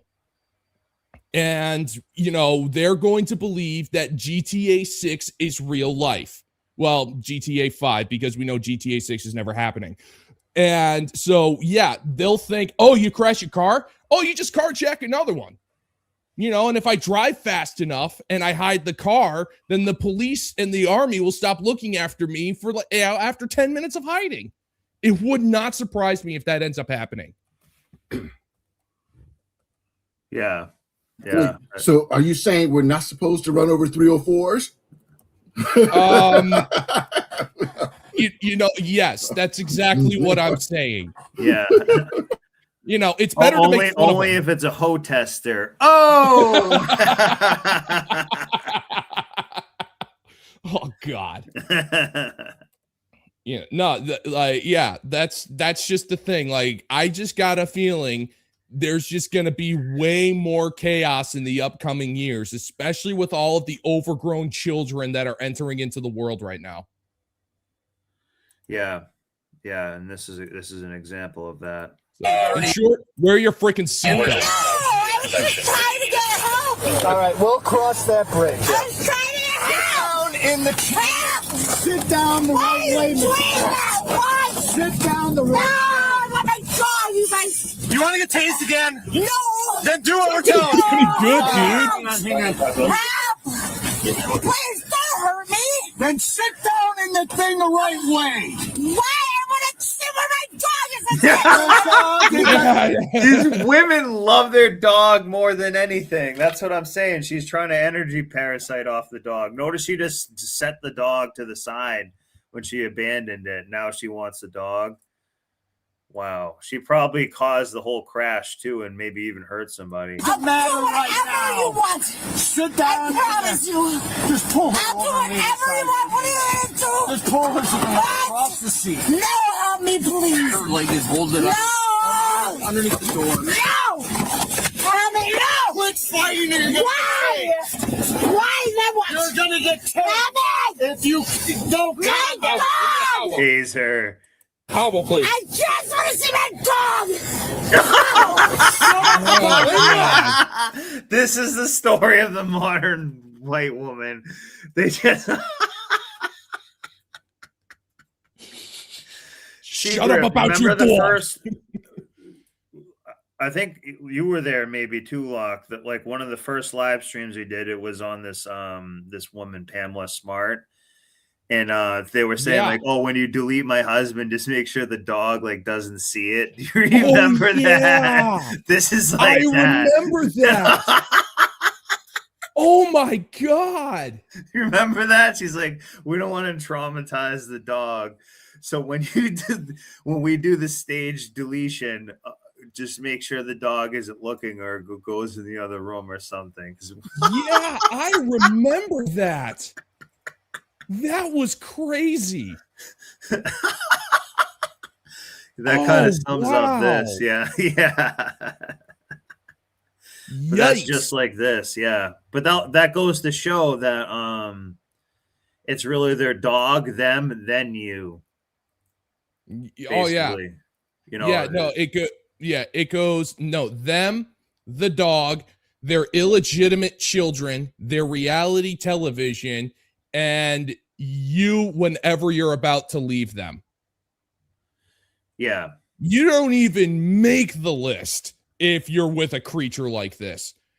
It's like this, like, you know, it is freaking like I don't like using psychological terms because they're pretty much been rendered meaningless thanks to morons like this. But when I say the word sociopath, I freaking mean it. Yeah.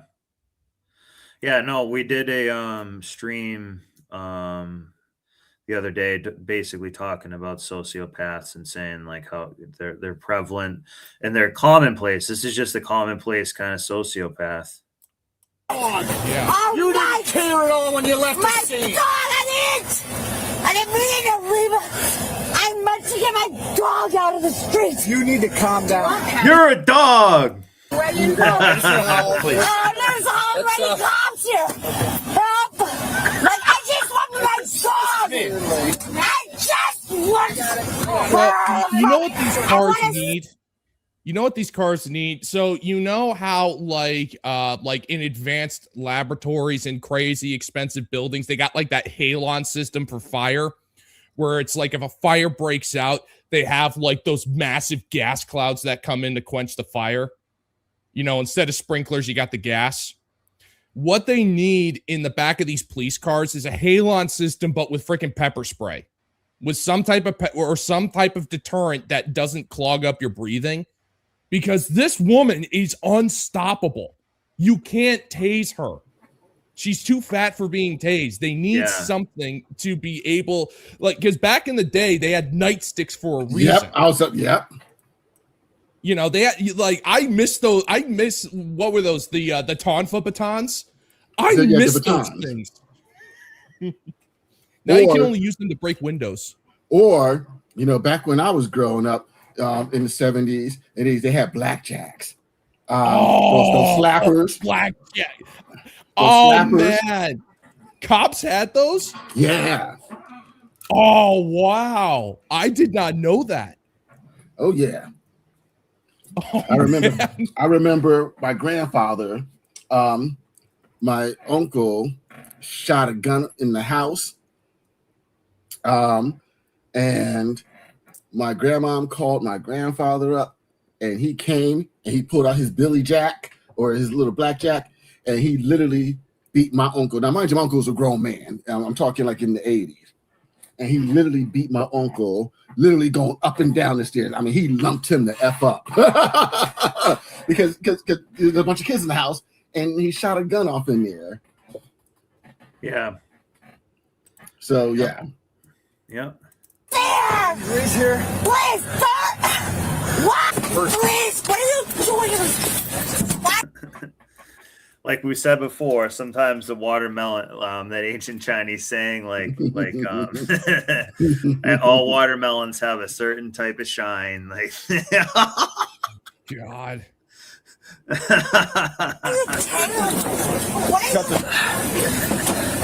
We need to go through here. Oh, what are you doing? My God! You see how draining this woman is naturally? That's why the dog is around her, so she can just like drain everyone's energy, kind of. I think that's the type of person that she's like she was trying to steal a car, hit someone else's car, tried to get away. I think it's I just think that they're just a complete like demon like that. Well, sorry, you go ahead, sir. Here's what I found. So someone once told me that, you know, there was this chick I used to work with, and she had dogs, and they were on antidepressants. And I'm like, what do you mean? What do you mean dogs on antidepressants? And she said, yeah, they can have mental health what? issues as well. They're giving. Wait a minute. So I have a little bit of experience in that subject. Okay. Now the thing is, so there is some type of there are some types of medications for dogs that you can give them, especially if they have like extreme anxiety to the point of being uncontrollable. Yeah, anxiety. Yeah, so like, you know, because there are some dogs who just, they have because my mom had a dog like that, and pretty much it just like, if they have extreme anxiety, like if they were pulled from their moms like way too early, then they can actually develop some type of brain disorders. So in some cases, some antidepressants also work to try to balance out like neurotransmitters to fight things like anxiety. In that case, if the dog is anxious to the point of being uncontrollable, I can actually see certain medications being used. But for the most part, it's like, oh, the dog's depressed. It's like, no, don't give it pills. I mean, in some cases, I can see where it's necessary, but in like 95% of cases, no. Well, at first, when she first told me this, I thought this was insane and crazy. But then when I took a step back and I saw just how she was, I'm like, yeah, if I was your pet, I would I would need medication too. Yeah, but I do find it like deeply disturbing. That's why how ketamine's getting so popular now. Oh! Like, I could actually, like, but it's kind of creepy. Like, if the dogs are being fed SSRIs, that's kind of creepy. Yeah. Yeah, I didn't even know about that. I don't even know if I would do Oh, yeah, no, Prozac for dogs, it's a thing. Well, yeah, well, this chick was bat crap crazy. And I remember telling my manager not to hire this chick. Don't hire her. Don't hire her. Let me guess, he hired her. Yeah, she hired her. Of course. Of course she did. This is a manager who never listened to me, even though I was constantly right. And I told her not to hire this chick. And so just a little side note, you know how crazy this shit was. So just a little side note. This is a chick that just did not have the head for banking. And so guys, one of the most dangerous times for a bank is when it opens. So there's a lot of security around opening. Yeah. Well, naturally. So all banks go through audits. And that's when they hit your truck at fucking Charlestown. So we were due for an audit. And so what happens is, you know, it's like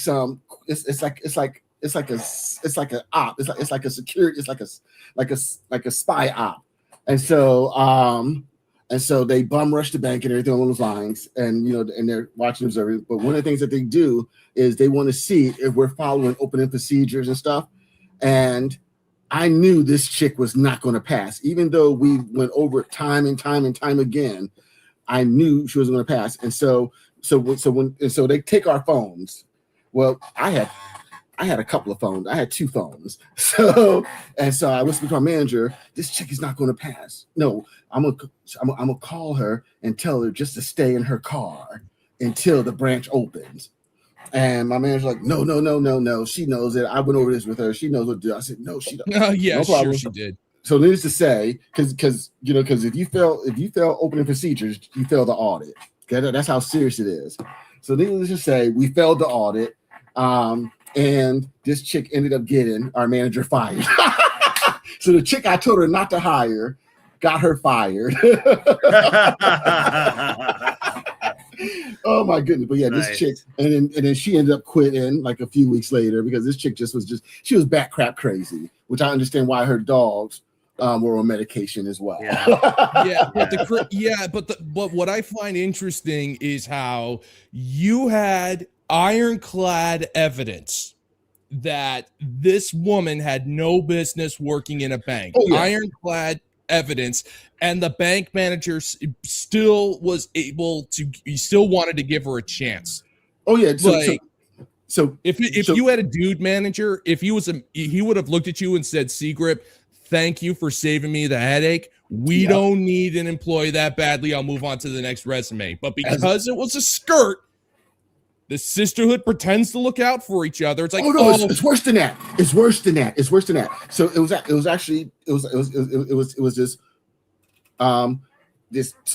was this crazy chick, and she happened to be of the Caucasian persuasion, and then it came down, and there was this other chick who she was a sister. But he said that like but I told her but I'm telling her hire the sister, because mind you, she's in her office. I'm at my desk in the lobby, and so I get to observe them. I'm interacting with them, but I also get to observe them as well. And I happen to be a decent judge of character. Sometimes you sneak under my radar like Snowboard, but ordinarily I'm a good judge of character. And so I told her, no, hire this other chick. But because she felt like we had too many black people working at the branch. Let me whiten things up a little bit. Hey, never a bad choice. Well, in this case, it was.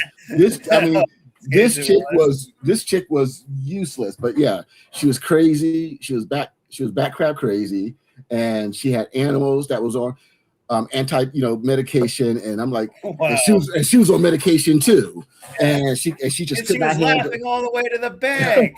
Exactly. So this chicken is reminding me of her. God, she's probably on SSRIs too. Like those things are evil. Yeah. Most definitely. Give me your leg. Do not kick. Do not kick. You will turn this into. If you kick, you're going to turn this into a felony and you're going to prison. What are you talking about? Let me down. No, we don't need the petty way. I want my dog. This is like an exorcism right here. I just want to see she's okay. Like Snowboard, this is what's weird to me. Like this is what's crazy. So this woman is clearly obese. She is overweight. The only exercise that she gets is maybe when Chad is feeling, or when a dude is feeling desperate, and and even then she's on her back. And the crazy thing is, despite her sedentary lifestyle, she still has a boatload of energy for superhuman strength to fight the cops. How is that possible? She should be winded right now, to the point of like not being able to move, and yet she has been fighting for like what, the last 10 minutes? Because she has an adrenaline high from the car accident, I think, and maybe other drugs too, perhaps. But I think Red Door put in here that she was in a head-on collision with another car, then hopped out and tried to steal another car. So I think she's like, she may have done like crack or something like that. So I think, but I think she has like just a ton of adrenaline, is going crazy. So I think that's like giving her like superhuman strength in this case. Please don't hurt me. And guess what happened? Michelle, quit fighting. I just got up. You want to get tased again? Who does this? You want to get tased again? Who does this? And it's probably fun to her too. This is insane how long this is taking in the manpower. That's what I'm saying. This is someone who's like an energy drainer of everybody around. Yeah. She's a freaking juggernaut. Like you cannot subdue her with non-lethal means. No, you cannot do that, or less than lethal means. You can't do it.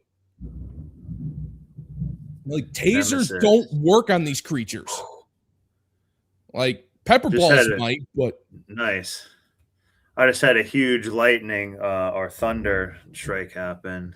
It scared me. Those are always fun. Yeah. Do you want to get tased? What are you doing? Hopefully this bitch rides the lightning. Oh! She already did twice. I know she did. Yeah. Yeah. Do it again. Took 2 taser I forgot about that. Yeah. Please stop. Quit being I just want uncivilized. my dog. Keep your mouth shut. I just want my Just keep dog. your mouth shut. All right? I just want my dog. I got these here. Please, I want my dog. Can you pull her your way? My dog. No, I got my family. I need to go over here. Knock it off. Michelle? Knock it off. Please hit her. Please hit her. Close the door. She's like nightsticks, man. I'm telling you. Wait, did he just say he tased her several times? Yes. You want to get cased? Why are you doing that? Why don't we get the wig Why are directly you to the guys doing skin? that? Okay. I'm just going to get the wig and we'll get her in there. Why are you guys doing that? Get her to the hospital, get checked. No, I just want help. Yes, that's No, fine. I want my bitch and my dog. Okay, that's it. Michelle, your dog is fine. I'll do whatever you want. Just let me see my dog. What's your last name, Michelle? I don't know. I can't breathe. She means anything. Oh, she played the she's playing the I can't breathe card again. Yep. That's twice. But then again, it's like, God. Freaking hate it when people do that. Yeah. Well, she'll be panting like a dog. Oh, I see what you did there. Enough to tell you. I swear to God. I'll see you. Well, if you can I want to see my dog. You can tell us your last name. Please let me see. You need to calm down, Michelle. Please let me see my dog. She's not There's no dog. We're getting Please let me see my dog. I asked her if she was all I want to do. no. Okay. And she's been fighting ever since, but I see dogs all over the place. Why everything at the Humane Society? Why aren't they at the Humane Society? Come on. I need to talk to my family quick. Then you can... Look at this. God, oh my God. This is like from like Resident Evil or something. Or just some like I don't know. No, it's like not. Silent Hill character or something. Yeah, well, at least in Resident Evil, you're encouraged to use firearms. In this case, if they drop iron, those guys are getting fired. Yeah. I dog in my family, please. That's all I need. Please. do you know where you are right now? Out of street? The woman was indeed on a street. What street? And downtown. Downtown, what city? Oh my God, you guys have to know it's your police department. And why are you asking me? We're asking to ascertain whether or not you know what's going on here. I do know what's going on. Clearly not. Under arrest then. No, why would I be under arrest? I didn't do anything wrong. Grand Theft Auto vehicle. I accidentally, Grand Theft Thought. Oh. something came at me. So You're fleeing from a motor vehicle accident involving an injury. I didn't. Yes, you did. I was trying to get help. I didn't run from anything. I didn't do anything. I want to get some air and go see my dog. Breathe. We're not seeing your dog right now, okay? That's not a priority. Oh my God, my You baby. might have been able to see your dog if you would have cooperated. You would have stayed in the car. But now we're beyond that point. You good, Tim? Just keep eyes on her. She's breathing. You want to get her on a gurney? Yeah. Okay. Will you sit on a gurney or not? Yeah, Michelle. We got enough guys here. We can get her on and strap her down. Right. So cancel the paddy wagon then. This is Danielle Mertzig. Okay. I just saw her ID in the car over here. Not Michelle? We're gonna try and cop. Not Michelle? Are you Michelle or Danielle? It might be a Michelle. We can get the demographics. There's two IDs for Danielle Mertzig. Okay. Dude, I'm tired. Can you? The gurney's here, Laura. I don't blame you. I think she's on something. Okay. So she's gonna remain in the cuffs? Yes. Yes. I don't know if she's on the nod here now or not. Trying to just get this loose. I think she kind of Might like need a passed little out or Narcan. something. Hey, Narcan. We might need one. I hope make she's away. She's at the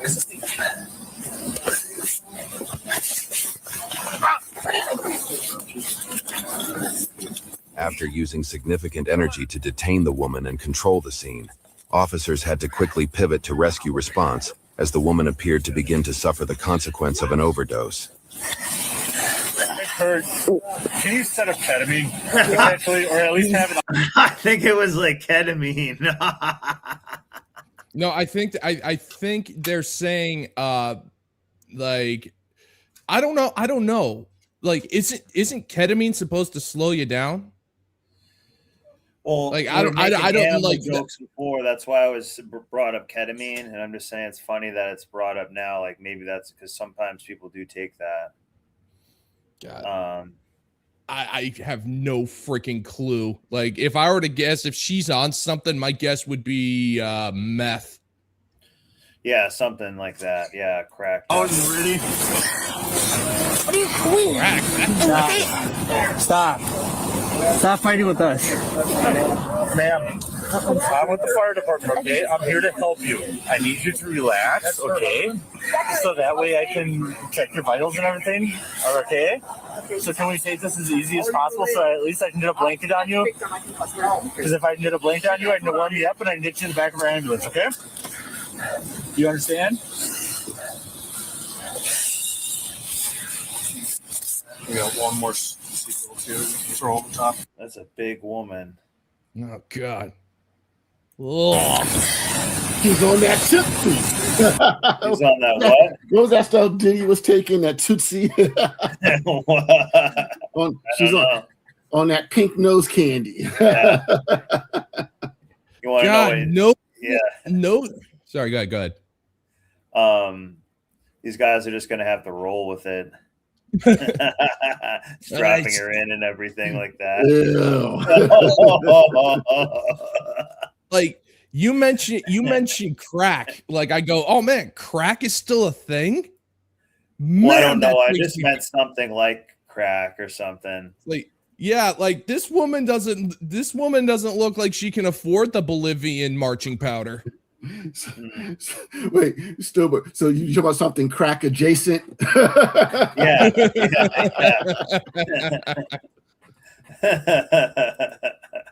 Oh my goodness. Good Lord. Do we need to shift our way a little bit, or are we good? Yeah. Kind of in my head. Ready? Actually, I'm gonna pop this. He's gonna give birth to like a demon. Do you want to shift her yet? Because otherwise we'll shift her this way. Do you want to take her?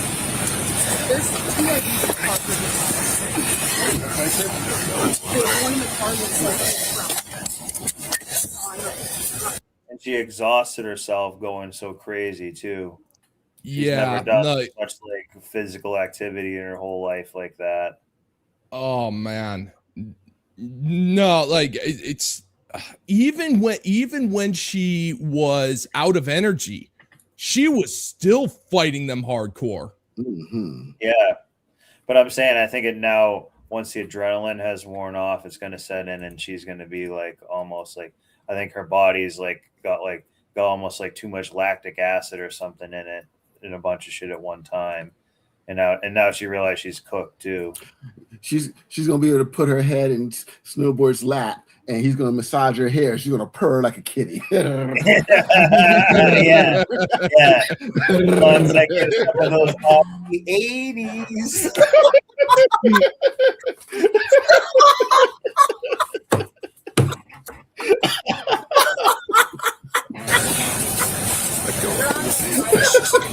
Whoa! All right.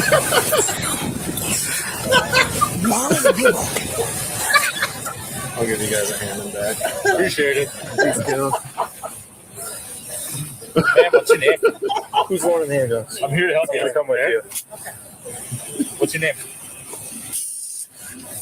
I remember, guys, a lot of this was of her own doing too. She could have look at how many people are now required to help this person. Yeah, and the best the energy that has been spent on it, and shutting down the road and everything.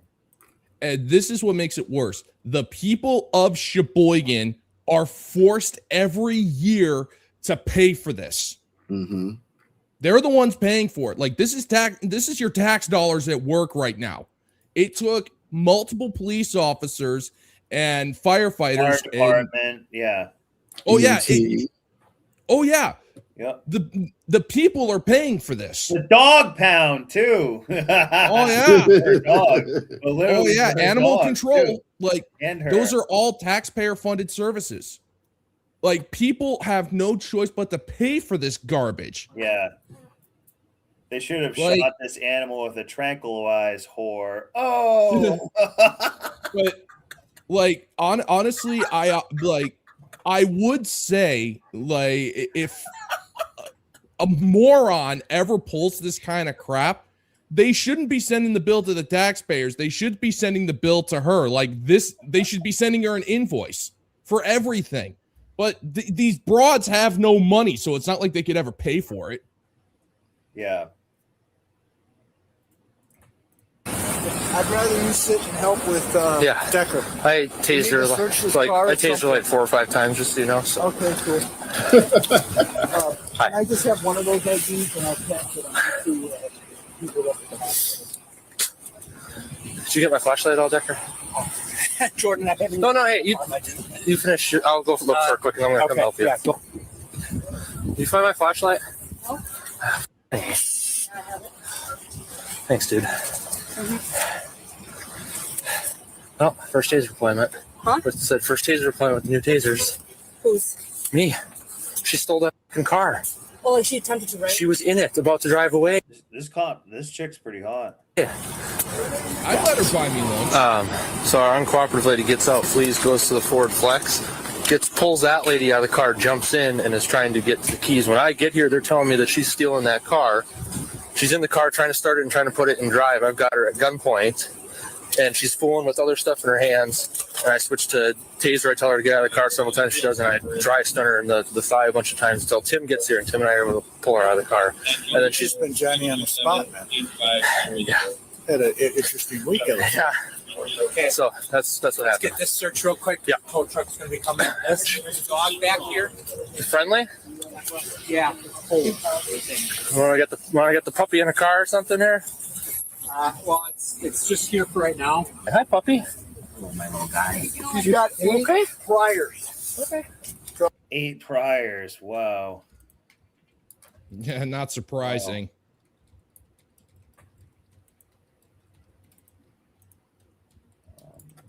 Oh, Anyway. gotta be something on board here. Anyways, dude, I gotta bounce. I just wanted to come and check out the show, so I'll see you guys later.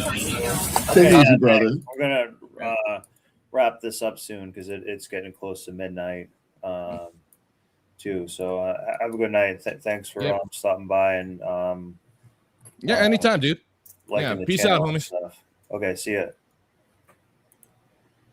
ya. We can finish. We can complete this though. I got a leash in my car. I think I've got a hobble I usually use as a leash.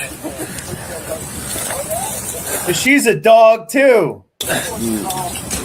Or is puppy going to be just here? Yeah, it's friendly. Especially because I might lose power too. It's like a fun big form. Pat, you need a dog? No, thank you. Oh, okay. If you guys want to shovel anything or do anything, It's going right in the back seat. do wherever you got to do it. Thank you. Thank you guys. No, we got puppy out. Dog's out. Dog's gone.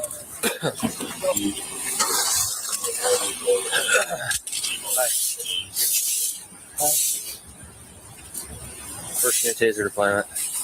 Really? Yeah. What's this guy's job too? Just to sit here? Danielle Mertzig pled guilty to felony counts of attempting to take a vehicle without consent and operating while intoxicated. She is currently serving 5 years at Milwaukee Women's Correctional Facility. Her dog was not injured, and court records suggest the dog is, in fact, a very good dog. Danielle. It's been golden retrievers this whole night. It's been golden retrievers have been the only thing that have been around these demon people as these golden retrievers. Do you remember Guardians of the Galaxy where Cosmo's like, I am a good dog? No, you're a bad dog. No, I'm not a bad dog. I'm a good dog. Do you remember that? No, I haven't seen that movie. Yeah, when you get a chance, YouTube, Guardians of the Galaxy, I'm a good dog. Yes, he was a good dog. Danielle's behavior was fueled by extreme alcohol consumption. So she was drunk. And this video serves as a reminder that alcohol and driving don't mix. Due to It was completely lit and then went into like a then like started getting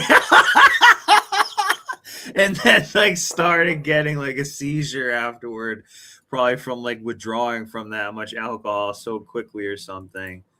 So she was like completely like possessed by alcohol the whole time. She did it for the honey. Yeah, she did it for the alcohol.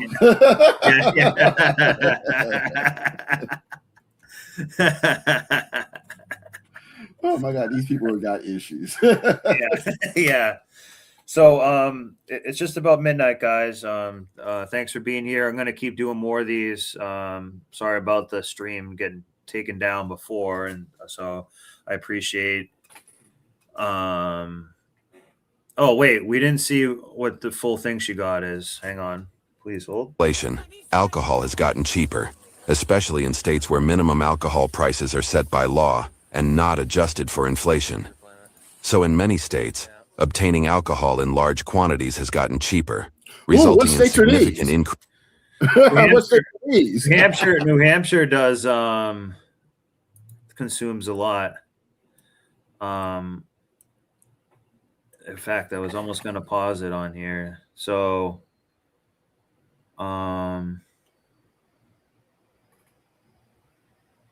there's this one here, but I know that New Hampshire consumes like a ton of it.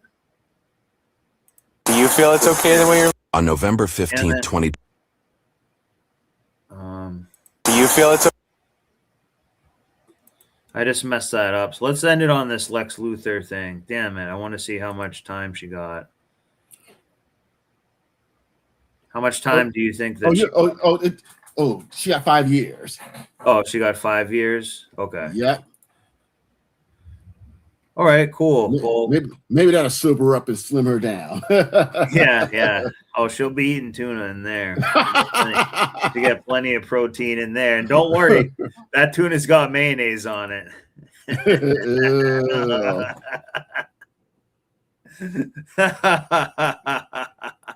You nasty. All right. Have a good night, guys. We'll end it on this Lex Luthor thing because this was actually kind of cool.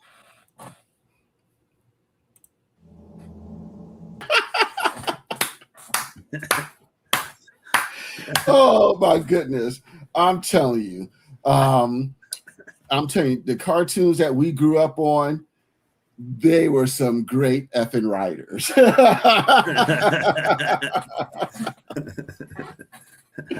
Well, all right.